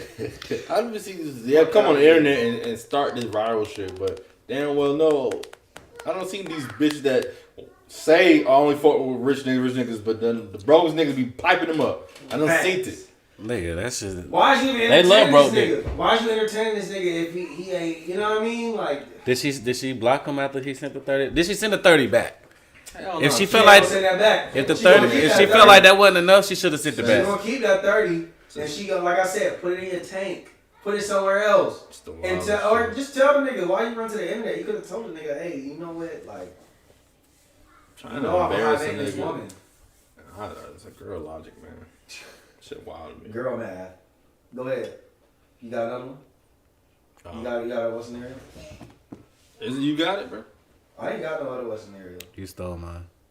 Any facts and cap? I know we got some facts and caps. Dwayne has been in his stepdaughter's life for 10 years.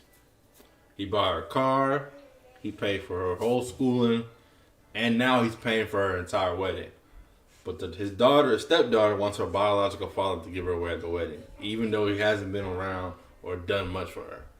As fathers, how y'all react to that?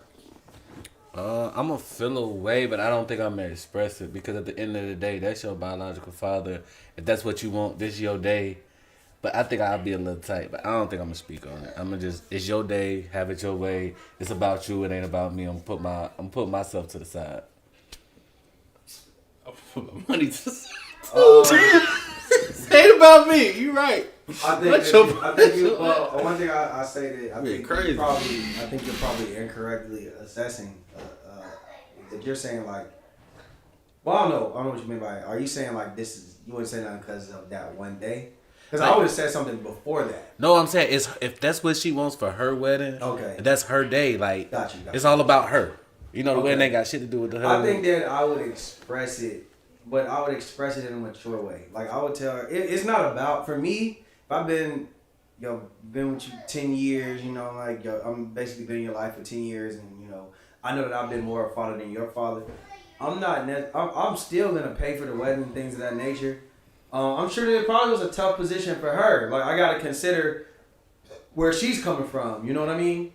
But I would tell her, I would say, you know, I feel like I would be wrong if I didn't express myself and how I feel about the situation. And I'll just tell her, you know, I respect your decision. I'm just letting you know that it did kind of make me feel away because I feel like I've been in your life more than your biological father. But at the end of the day, I want you to do that. If that's what makes you happy, I'll be there. Maybe I'll be there in a different way. You know what I'm saying? Like I just know I'm still here for you. But I would have to get it off my chest. Is what I'm saying.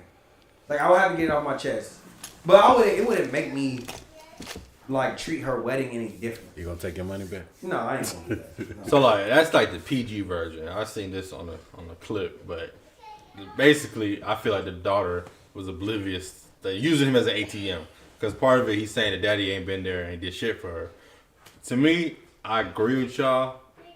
It's either one or I'm either gonna be 100% like it's about you. I'll do anything or however you want to do it, whatever. Or if I'm going to commit to this money and pay for all this shit, then we're gonna have to get some ground rules established, right? And whatever those ground rules are, I'll let you know before. And if you don't want to agree with them, that's fine. I'll still support you. I might give you a little donation, but I ain't gonna sponsor your wedding, right? Damn. If I feel like that man is not invited and you're parading him in front of everybody and making it like, because that's kind of what was going on. I get what you're saying. Like and you doing like it's coming off like he's the one who did everything. He's doing everything. You like shouting out. He's been in her life. He's been in her life, and the wedding was gonna be a hit. Like, man, you got me fucked up. No. That, you know what that remind me of? I got a cousin, right? I taught this cousin how to drive. Taught her how to parallel park. I took her the day that she went to go get her license. She used my car. You know what I'm saying? She got her license, like a milestone in her life. Mm-hmm. And I remember at the next family function, her dad was there. And he was talking to my mom, like just having a conversation. He was like, yeah, you know, Jalen got her license. I said his name. He said, you know, she got a license. He had said, you know, she got her license. I took her to go get the license. You know, Like he claimed ownership of some shit that I did, right? He told that to my mom. The only reason I know that because my mom told me, like, didn't you take so-and-so to get her license, And matter of fact, it was her graduation. And my mom was like, why you ain't say nothing? Because I think I was walking by. She's like, why you ain't say nothing? And I was like, you know what? That's probably a moment that he wished that he was a part of.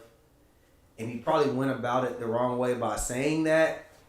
But I could tell that's probably like a moment that he wishes that he had as a father with his daughter. You know what I'm saying? So I was like, I'm not going to interfere with that. It's not my place. It's not my job to call him out. So when I look at this situation, I'm just looking at the situation like, you know what? Maybe it's a moment that she wants with her father, like she's giving him a shot. Cool. If it's genuine, the way that, you know, I don't need credit for being in your life. I don't need credit for being a father figure in your life. So that's your father. It's your day. If that's how you want to go about it, I'm going to let you have your moment. Now, I might feel away, and I'm going to let you know, hey, maybe I'll let you know after, like Brandon said. Maybe I'll let you know afterwards. Because I wouldn't want you to probably be like, no, okay, well, maybe y'all both can walk me, or maybe you can walk me now.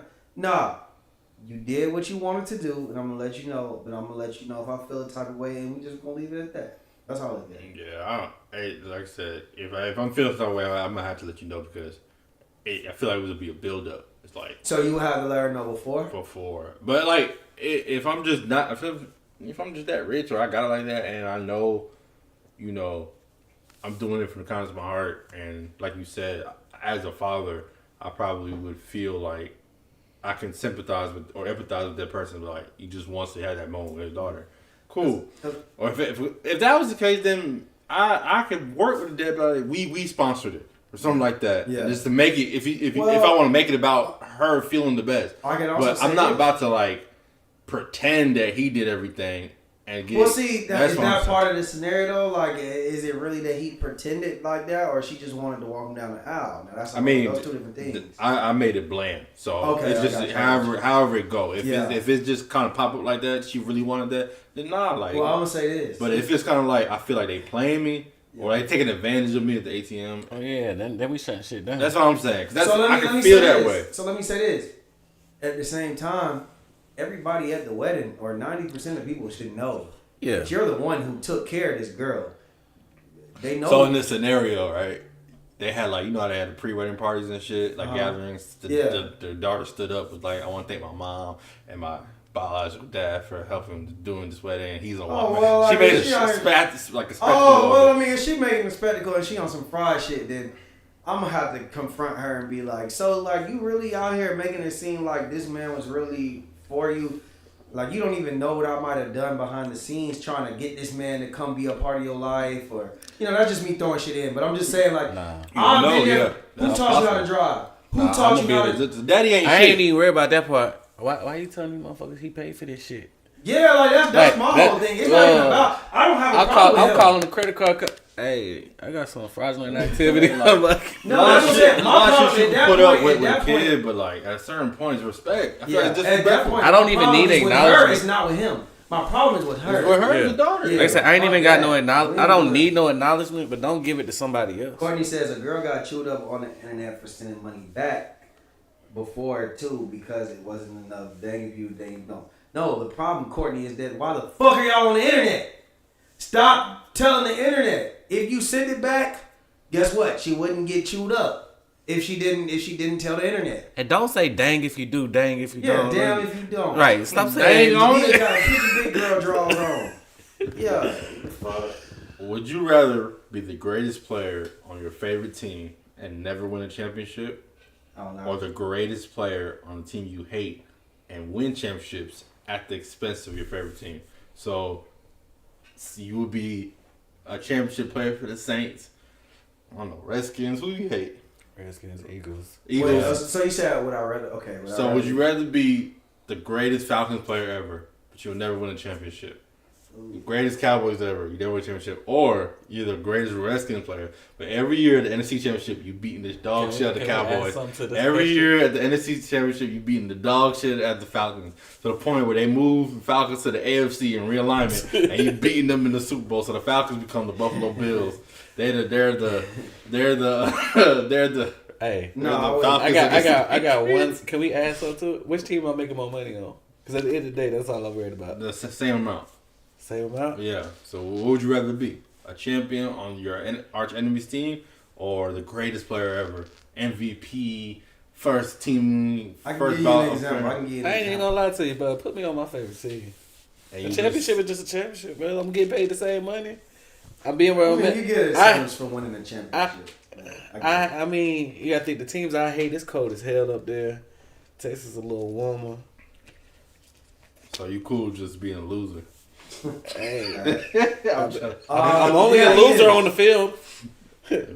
Okay, so I can't speak. I don't know what he grew up liking, but I look at somebody like Alvin Kamara. He's from Gwinnett County. So usually, if you're from this area, you're most likely a Falcons fan, right? I can't explain. I can't say what he is or what he is. I don't know what he grew up. But he plays for the Saints, and he's had a great career for the Saints. I look at it like this. This is the team that gave me an opportunity. They believed in me. They gave me a chance. They've given me millions of dollars. I read up, got more millions of dollars. They gave me the chance. They wanted me to be here. So yes, at heart I'm a Falcons fan, but I'm gonna enjoy my time. I'm not gonna be like, damn, I hate this team because I'm in New Orleans, nigga. Fuck New Orleans, da da da da. First of all, I love New Orleans as a city, so that's that. But He said he's a Saints fan. no, You got some gold and black under there or some shit? What you got going on right now, my boy? You said the example. You said New Orleans, so I'm saying I'm not gonna hold it against New Orleans because I grew up hating New Orleans. If I'm part of the team, I'm part of the team, and I'm gonna enjoy being a part of the team. Nigga, they gave me millions of dollars and they took a chance on me. You know what I'm saying? They drafted me. This is my team. Like I'm not gonna sit around being mad because New Orleans drafted me. So like, come on, man. I'm a super fan. Like, I'm especially, a super fan especially too. back, You know, especially look behind y'all right now. especially like more so in the past, right? I've never been no elite athlete, but I my theory is this: I think a lot of kids, especially like baseball kids, you're a fan as a kid. Once you know you're gonna go to the league, all that shit go away. Hey. Once you get paid, I don't give a fuck where you go. I don't give a trying fuck to what play. team you are. I don't give a fuck what. There's niggas that had their dad went to their alma mater, they everything, and then they didn't get recruited, so they went somewhere else. But that's just college. But getting paid. But you gonna go there? Take What a chance nigga don't get paid like as a fan of a team that's not gonna go get that contract? Yeah, I'm gonna beat the dog shit out the Yankees, the Jets. I'm gonna destroy you. And I hate the Red Sox. I hate the Patriots. Bro, look at Deshaun Watson. But like, it don't matter. Like I'm a professional at that point. I'm not a fan no more. Yeah. I don't get paid for the Atlanta, Jets. Yeah, like that's crazy. Right. Because Deshaun Watson, he was supposed to come to Atlanta, right? He was hyped up, but when they offered him that big ass check over there in Cleveland, he said, "Man, fuck the Falcons." I knew that shit. I was Let me playing go a get video my game. let me go get my snowsuit. I mean, like as the kid, like the mentality would be hard to do, but as a grown man, like I don't. Come on, man. Give me that bag. Money and if put it like this, if it come down to, let's say this, if I'm coming to the NFL, right? Let's say that the Falcons offer me $62 million guaranteed, and I look at them and they don't have good pieces. They're not winning nothing no time soon. And then I look at the Saints and they offer me $62 million, and they are championship ready. Nigga, I'm going to the Saints. They're good. I'm going to the Saints. And I'm gonna try to do career highs every time I play the Falcons. Look, Cam Newton. Hey, I'm gonna try. You know what I'm saying? I'm gonna try, even though he had a terrible record against us. You know what I'm saying? I'm- We used to whoop on him. I'm gonna Even try. when they were 15-0, when they were 15-0, they ended up being 15-1. We whooped on them. You feel me? Fuck that nigga. Facts of cap. Blueface and Krishan Rock is more toxic than Bobby and Whitney. Yeah, Facts of cap. yeah, facts. We never seen Bobby put his hands on Whitney. We've seen Blueface. I had a video I put it on my YouTube one time and they took it down, but like he was whooping her ass, and clearly she hits him. She was pregnant and drinking. They have videos of her pregnant and drinking, pregnant and smoking cigarettes. They smoking crack. She stole his car. She broke into his house. broke into the house. She broke into his house, cut herself on like the window, and wrote "I love you, blue in blood" on his wall. Stole his car and got caught for drug trafficking. She's about to. He's in prison. She's about to lose custody of her child because she has a warrant out for her arrest right now. Like this is way more toxic. Bobby and Whitney was just one of the first. Like put it like this: like you see a nigga like Vic, right? I know this sounds crazy, but like Vic, he was like the first one to do it. So you look at him like you hold him in high regard. But then you see Lamar Jackson, and he's like 2.0 Vic, really, because he can actually throw better, play quarterback better, and he can also run. That's like them. Like Whitney and Bobby was the first to do it, so it's monumental. But Blueface and them, like they took off with it. Like that's what it is. Yeah, I'm gonna have to go with Blueface and Krishan. Hey, you actually changed my answer. That smoking while you pregnant shit, that did it. Smoking and drinking. People are looking at the baby's head and all types of shit, and like doctors on YouTube are like, yeah, this baby has something fetal syndrome. His life is in danger because of like crazy shit. Like it was just a video like him with blood on his hands. Like apparently he told her to come pull up to his house so he could see the baby. And when she's getting the baby out of the car, he started beating on her and shit. Like what? Hell no. How can they just do this shit? And neither one of them motherfuckers locked up for that. He's in jail right now because of her. Oh, that's what he in there for? A combination of things, but she had called the cops on him, so like a whole bunch, your probation officer started seeing everything, so they violated him. Facts of cat. Y'all see nothing wrong with this phase of men and boys painting their nails. Facts of cat. Is that nothing wrong? Yeah, nothing wrong. Facts. They just some weirdos. All these kids are just weirdos these days. There's some grown men doing this. Well, you're saying you don't see nothing wrong. You just saying. I mean, at this point, I don't agree with it. I wouldn't do it, but I ain't gonna say it's What don't you agree with? I personally wouldn't paint my nails, but I mean, if that's what you want to do, then I mean, it is what it is. Yeah, cow. Fucking weirdos. The same thing he just said is why you shouldn't be doing it, nigga. You're a weirdo. When you grow up, certain things for boys, certain things for girls. I know they putting this shit out in the air right now, and God, fuck it. I ask for it. No, I just do shit. I don't ask for permission. Fuck it. My whole thing is these niggas. I don't want to sound like an old nigga where it's like, this is how I was raised and but we all know that there's certain things. This is a feminine thing. Like, I'm painting my nails, I'm doing this. Like, this ain't no tribal shit you got going on. Like, y'all niggas is on some, I just want to paint my nails red because it's cute. Like, niggas, like, nah, bro. Like, if I'm your dad, like, my son is never going to be able to do that. He's never going to be able to do that. Now, unless my son tells me that he's gay. Okay, I was just about to That's ask that. one thing. I was about to ask that. That's one thing. But you walking around the house, I'm gonna be like, bro, what's up with you? Like, this is what y'all, nah, bro, you don't need to do that. Because I think that's something that you gonna look back on when you get older and be like, bro, I was tripping. Like, I got grown friends that I told them niggas is tripping. Like, bro, y'all niggas, when they was getting their nails painted, I ain't gonna say no names, but y'all know what I'm talking about. I told them niggas, I said, boy, what is wrong with y'all? Y'all niggas is tripping. Cut that shit out. I guarantee when they look at that shit now, they be like, what the fuck was that? Nah, they probably about to start painting them again. It's the things in trend. Drake, Yachty, Caleb Williams painting his nails. And I don't want my son, I'd rather my son be able to rap like Drake, do this like Drake. So, when it comes to that feminine shit. So, the thing with the feminine shit, right? You say you don't want to sound like an old nigga. But generationally, it is generations. Like, if you look like my uncles and shit talk shit about my earrings. I was just about to say that. Like, my dad, I had to get that one out. I remember when I was younger, Michael Jordan had the hoop in it, right? My dad was a big ass Michael Jordan fan. Yeah. So, like, my dad was like, earrings, cornrows, all that shit is gay to him. Yeah. Right? And I was like, I'm getting earrings. Like, what? And I was like, well, Michael Jordan got it. He's like, I don't give a fuck. Right? Yeah. So it was like, earring, I grew up thinking that shit was for girls. Right, yeah. The whole time. It was probably one reason I never got my ears pierced. But it's like, at one point, that was the norm.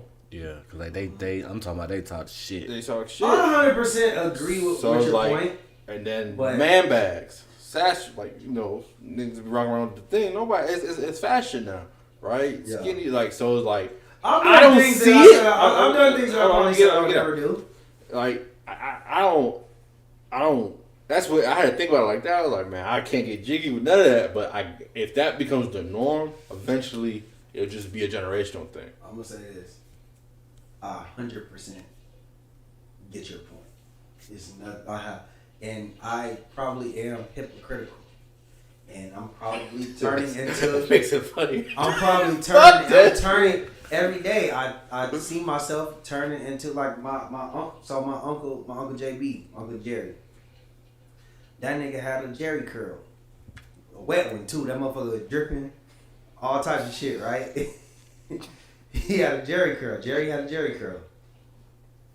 When Kyler, our generation, baggy clothes, long braids. He had... Kyler went to Stevenson. So, it was a black high school. He looked like a nigga. My uncle used to be on that boy ass every time he seen him. Yeah, I'm talking about this. Just go ahead with the story, man. Go ahead. But he used to be on him like, bro, like, when you gonna cut your hair? You need to do this, you need to do that, blah, blah, blah. That shit really bothered him that he walked around like that. I understand. Like, I understand that now. And it's certain things that I evolved to. Like, I feel like 90% of the things, like, I evolved to, You walking around with your nose painted.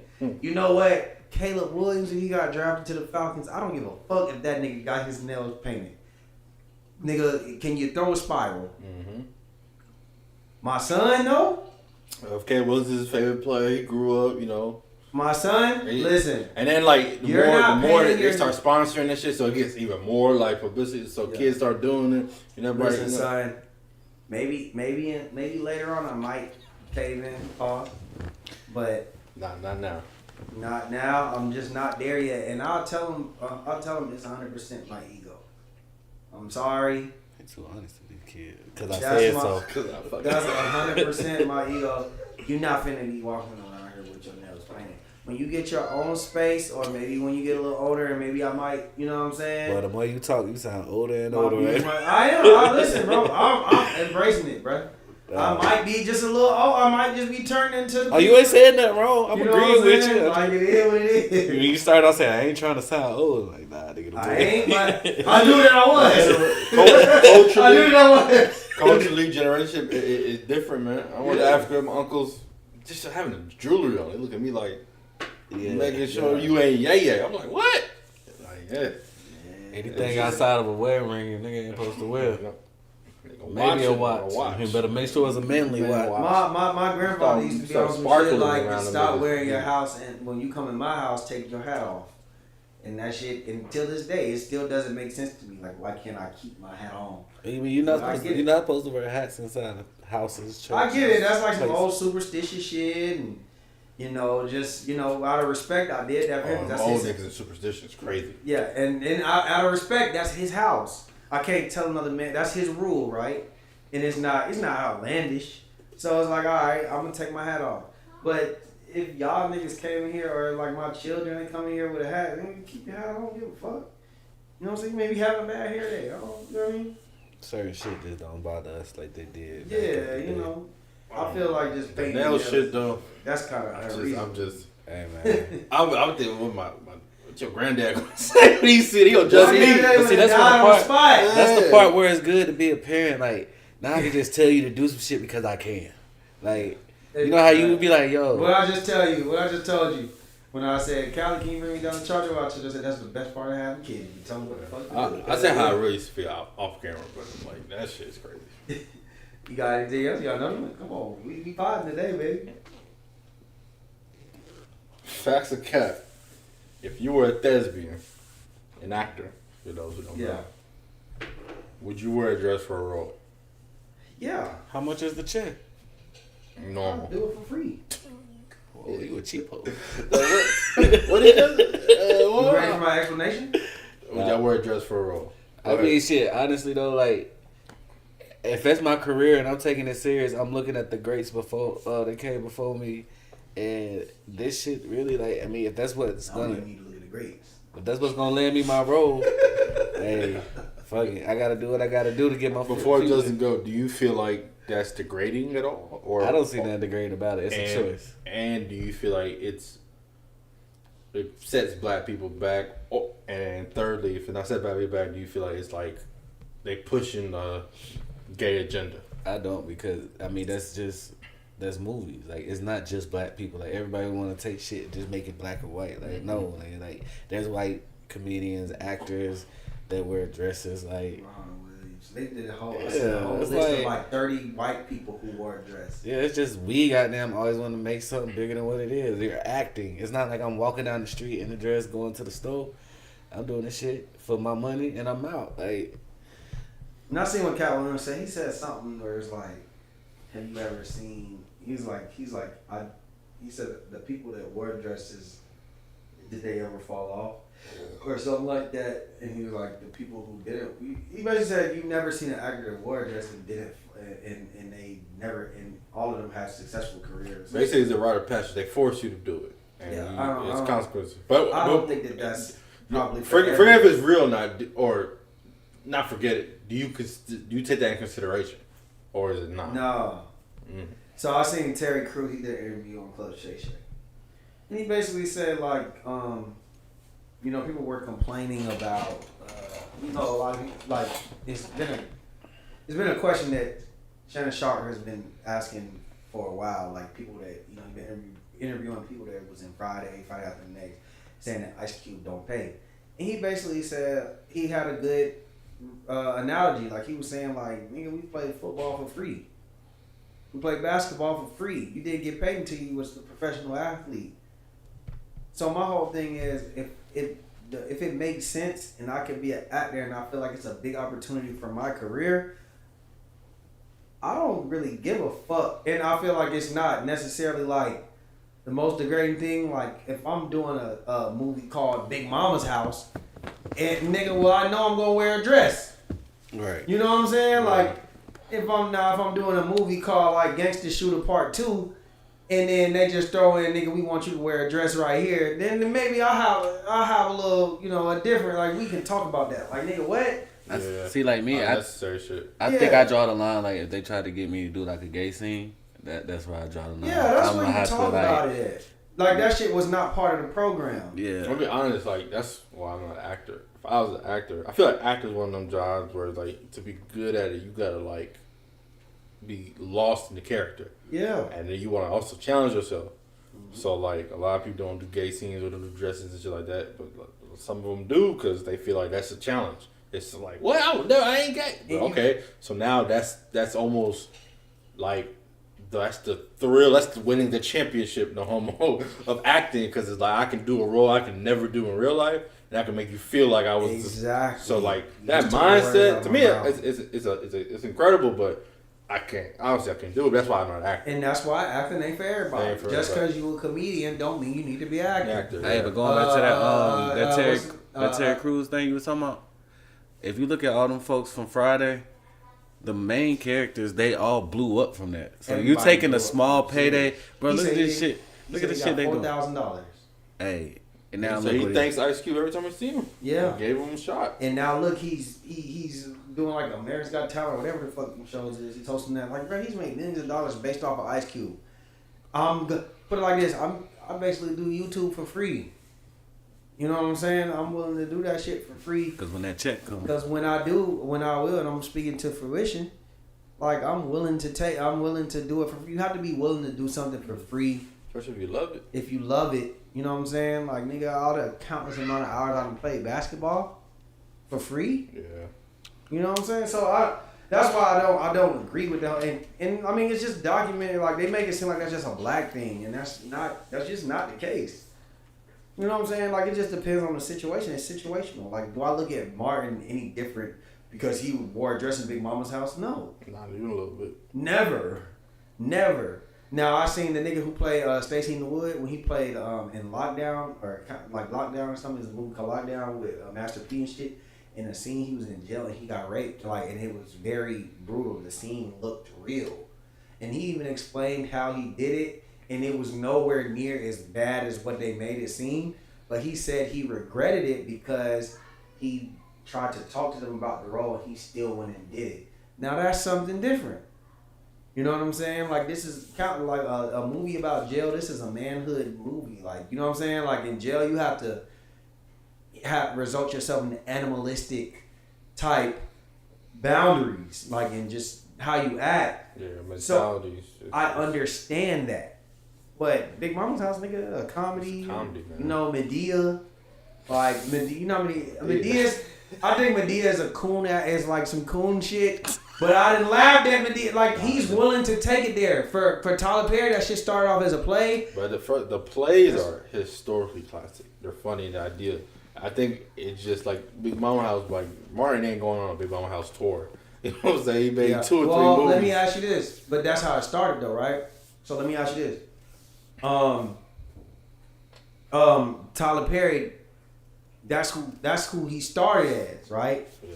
That's just what it was. So I don't really feel like until like Boondocks and everybody else started making fun of that shit, nobody had a problem. Nobody was saying, nigga, Tyler Perry, what the fuck? It's when that dress shit became a narrative. I can't lie, Boondocks made me look at that shit differently. Exactly. It made me look. It's just how like. It did look crazy. I agree. I'm saying they said God told him cross dress. When you do look That's at it, you funny. like, a nigga used to be worshiping God in the fucking Church. no, what was it's called not as a movie. It's Like talking about the plays. Yeah. And the plays they would have like segments where they're worshiping worshiping. God and shit, and it's like a man dressed as a woman. It was crazy. Like, This is funny, but I my thing is it's just hard for me to take Tyler Perry the actor serious now. Yeah. That's We talk about when he not Madea. when he's not Madea. What was that movie he had? Typecast himself. He typecast himself. That's really what I think with that. But I mean, Chris said, "Y'all still alive? What the fuck? We pot him, we pot him, my Well, we boy. ain't had an episode this long in a minute. It's early. That's why we ain't got shit to do. You ain't even tired no more. Look at you." As I'm over mine. Hey, Factor Cap, is Madison Square Garden only special for visiting opponents? It's only special for New Yorkers. no, that's cap. That type of shit. That's cap. When Melo scored 62 in the Garden, he was home. That was special. Well, Patrick okay. Ewing was. It's special for visitors too. When is the last time Madison Square Garden had them type of moments? Melo. I mean, Jalen Brunson seemed like he's starting to turn up a little bit, but Does he? They just haven't had a Does he have a strong- signature game? nah. Their signature games obviously Steph, LeBron, James Harden, Kobe, Jordan, Melo.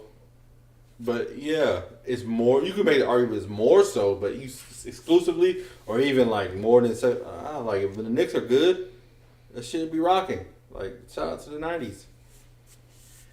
So I'm looking at it. I think you're looking at it as like a full scale as far as like the '90s is not there. What I'm saying is, it's been like 10 years probably since we've seen a signature game from an actual New York Knick. Now Jalen Brunson, he's a great player. He plays well. I'm not taking that away from him. What I'm saying is or maybe I should have specified it, but like I'm saying like. It's been like 10 years since a Knick player probably had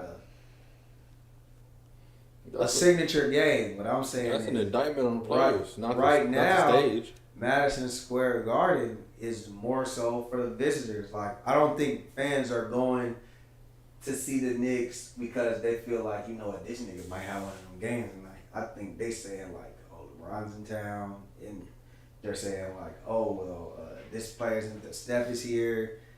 Nigga. I'll say right now, yeah. Right now, because... Overall, I agree with you. But there hasn't been, like, a superstar. Like, when they had perennial Walt all-star Frazier, game. they were going to see Walt Frazier. You know what I'm saying? Yeah, When they had Will Carmelo, Freed, we going to see Carmelo. Melo, Patrick Ewing, but, like, they haven't had that all-NBA perennial star. And even Melo was only there for a short time and only had mild success. So they haven't had a homegrown, full-fledged superstar in a long time. So they need that. Yeah. No, I kind of agree. I'll say it's facts. I don't know, Brandon, what you think? Nah, that's facts. I mean, it just don't have that same feeling in there no more. Like you said, it's not a superstar there. It's not like niggas go to the Garden, but I think it's more so. It's toned down until they get that superstar back. And it's generational. Like college football, if you look at ratings, when Notre Dame play, they get ratings from 50-year-old white people up. Dumb. They romanticize that stage. That meant something to a certain demographic of people from New York, Manhattan. It means something. I'm So glad when you you just said that. when you see the Mike Breens talk about it, they talk about it differently. No 28-year-old, 26-year-old kid care about the Garden. Don't Okay, be the let me ask you same. this. That's why the KD didn't go there. Let me ask you this. It's a generational thing too, and a cultural I'm thing. glad you said that. Let me ask you this.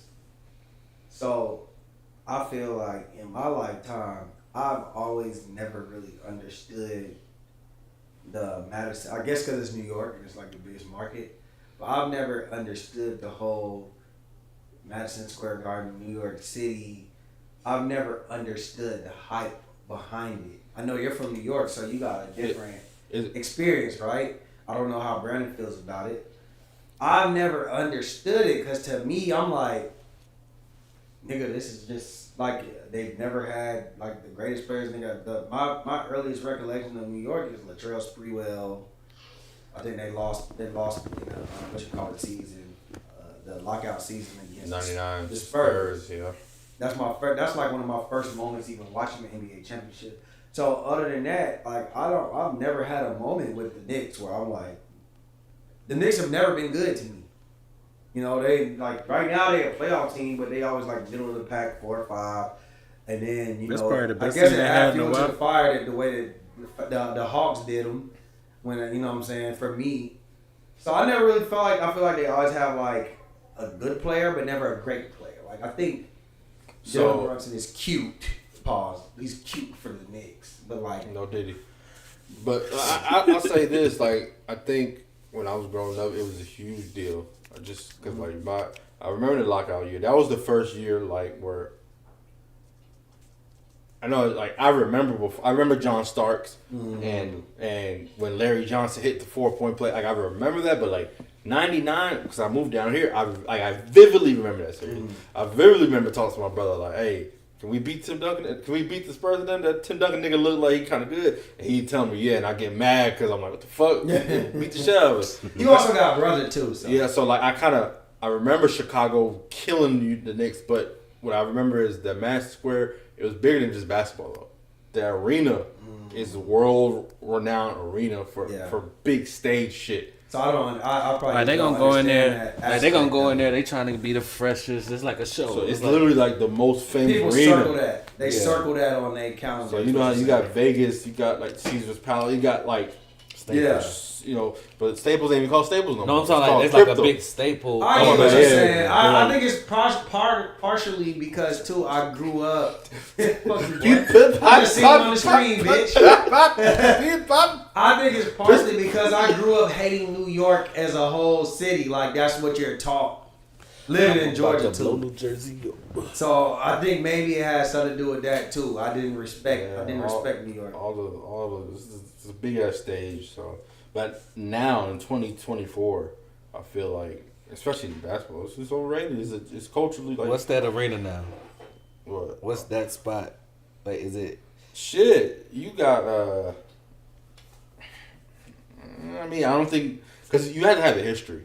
I think it's like I respected the Staples Center more, and now there's no really respect for the Staples Center. It's not even called the Staples Center no more. Yeah. They would never change the name of Madison Square Regardless, Like, it's why the fuck too would you historic. change the name Staples Center? And I think that's what people are like, you know what, they respect not even the same no more. Cause like in football though, you still have those respected stadiums, like your Cleveland, Philly. And they ain't never won shit. Cleveland don't win shit. I mean, I think you got the best fans when your team don't really win because you know they know you. I tell you, Fenway, Boston, Fenway Park. Polo Grounds was pretty big in New York too, but Cubway. Polo Grounds? Back, I went to Polo. Yeah, I had to go. What I say is, when I went to New York, my whole experience changed and I felt different. Yeah, and Cubs, I went to Polo Grounds, Chicago Cubs, Rucker Park. Chicago Cubs. You in the summertime? Yeah.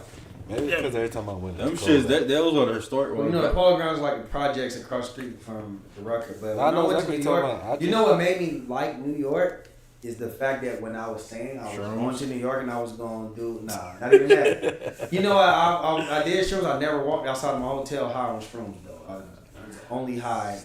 All those lights, nigga, that shit was perfect. Yeah, but you know, I mean, my hotel was like staring at a brick wall. Like it was no sight. It was just, you know, New York. But the thing about New York is like everybody was telling me how much they hate New York and you're gonna hate New York. I made it my mission to be like, I'm gonna make this a good experience. You know.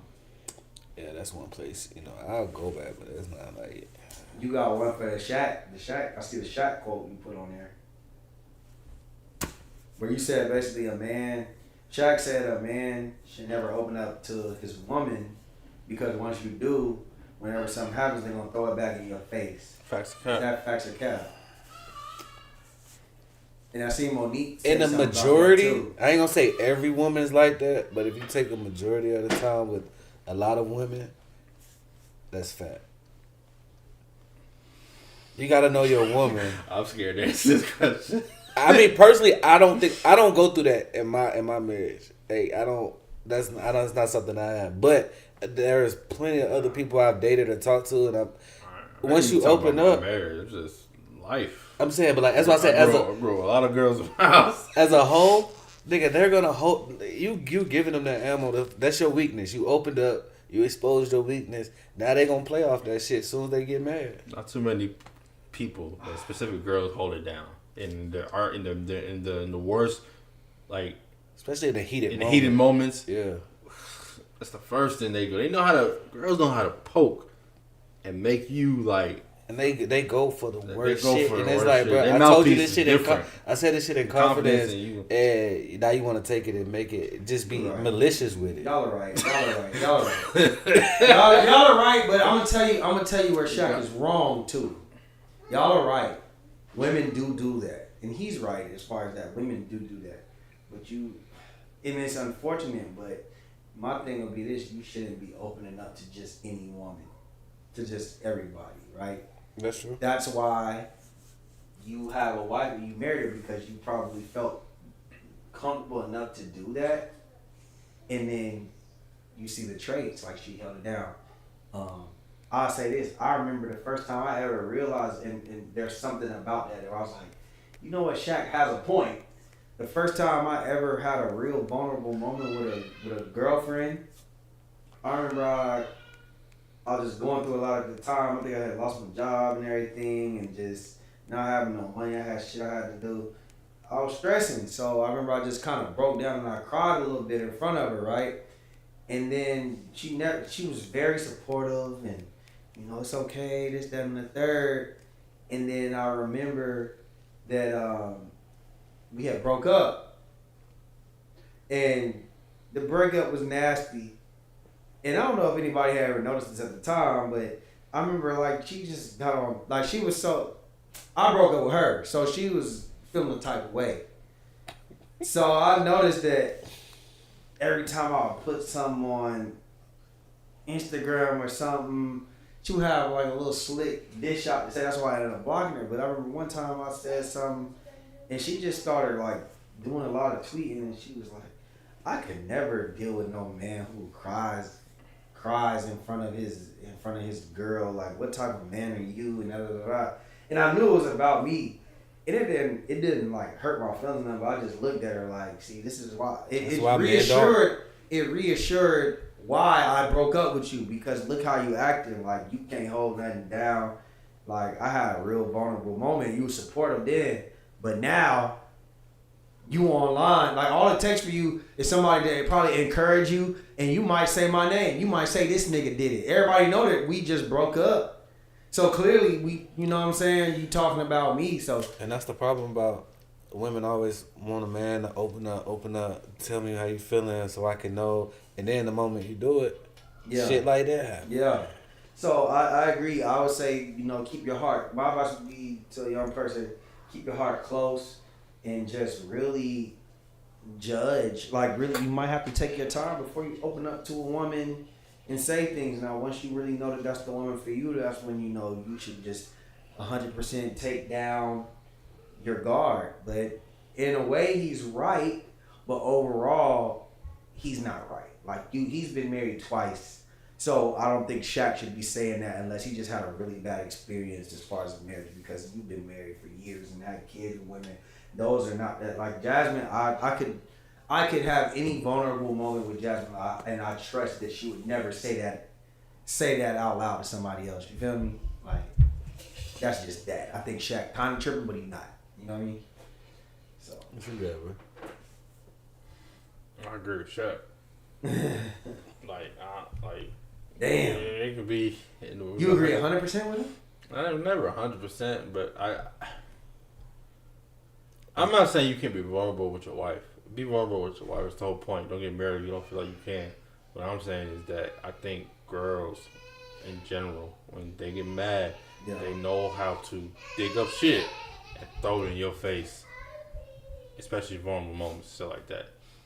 So it's just, I'll say if you're gonna do it, don't think that it's impossible to happen. Be prepared. Be prepared to maybe hear that back. Not necessarily in public, but even when y'all arguing and type shit. See, that's worse right there to me. I mean, the public is bad, but especially in a heated argument, like that's when they, people really show their true feelings or their true self, and see how low you're gonna take this argument. Like, We can sit right here, we can argue, we can yell, we can fuss, but certain shit should just be all like it shouldn't even cross your mind when you angry to goddamn say something about me having a vulnerable moment with you. That Like, shit crazy. Like you could have been like let's just say you got molested or some shit as a kid or some shit, and you told that person that for the first time, and then 5 years down the line, you do something that be like, in anger they bring that shit up. You like, what the fuck? Like, I don't know. I don't feel like niggas don't do that shit, but it'd be girls be on that type of time, and it's just crazy. But be careful what you say. You're vulnerable. Yeah. I mean, yeah. It is. I think it's 50-50. You know what I'm saying? I agree with it all points. Yeah, but like I don't know. Like I don't. That's the one that you hold closely to your heart. That's the one you need to confide in. The other ones, I don't know. You need to test them. Maybe you need to throw out a fucking lie to their ass and see how when y'all get in an argument, is she gonna say some shit? That's how you test it. Throw out a fucking lie. You know what I'm saying? I don't know, but you know, just keep your heart guarded close. 3 stacks. Yeah, that's a fact. that's why I'm not like when niggas be like they don't express themselves and shit. Like I get it. It's like I don't know. Girls' emotions, they be high, but when a nigga get emotional, but that's why girls don't be friends either. That's why it ain't just a nigga thing. That's why girls don't stay friends either, because you know what? My whole thing is, my nigga right here, he got there and say some shit right there to me, and I'm gonna be like, you know what? Like my boy having a moment, I ain't saying shit. You know what I'm saying? Even if we end up not cool, me personally, I'm not saying that. I always tell that shit lame. Yeah, that shit lame to me. Shit lame as A fuck, woman, niggas. Yeah, a woman will fall over her friends and start blasting out everything. Anything that's ever happened. I watched you sleep with 2 niggas in the same night. I watched you. Nigga, no, that ain't. I'm not putting that out there. But women do that. So. I don't know, man. I got anything else we done, man?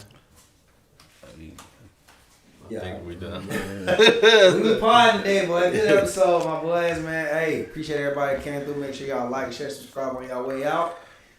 Episode 162, baby.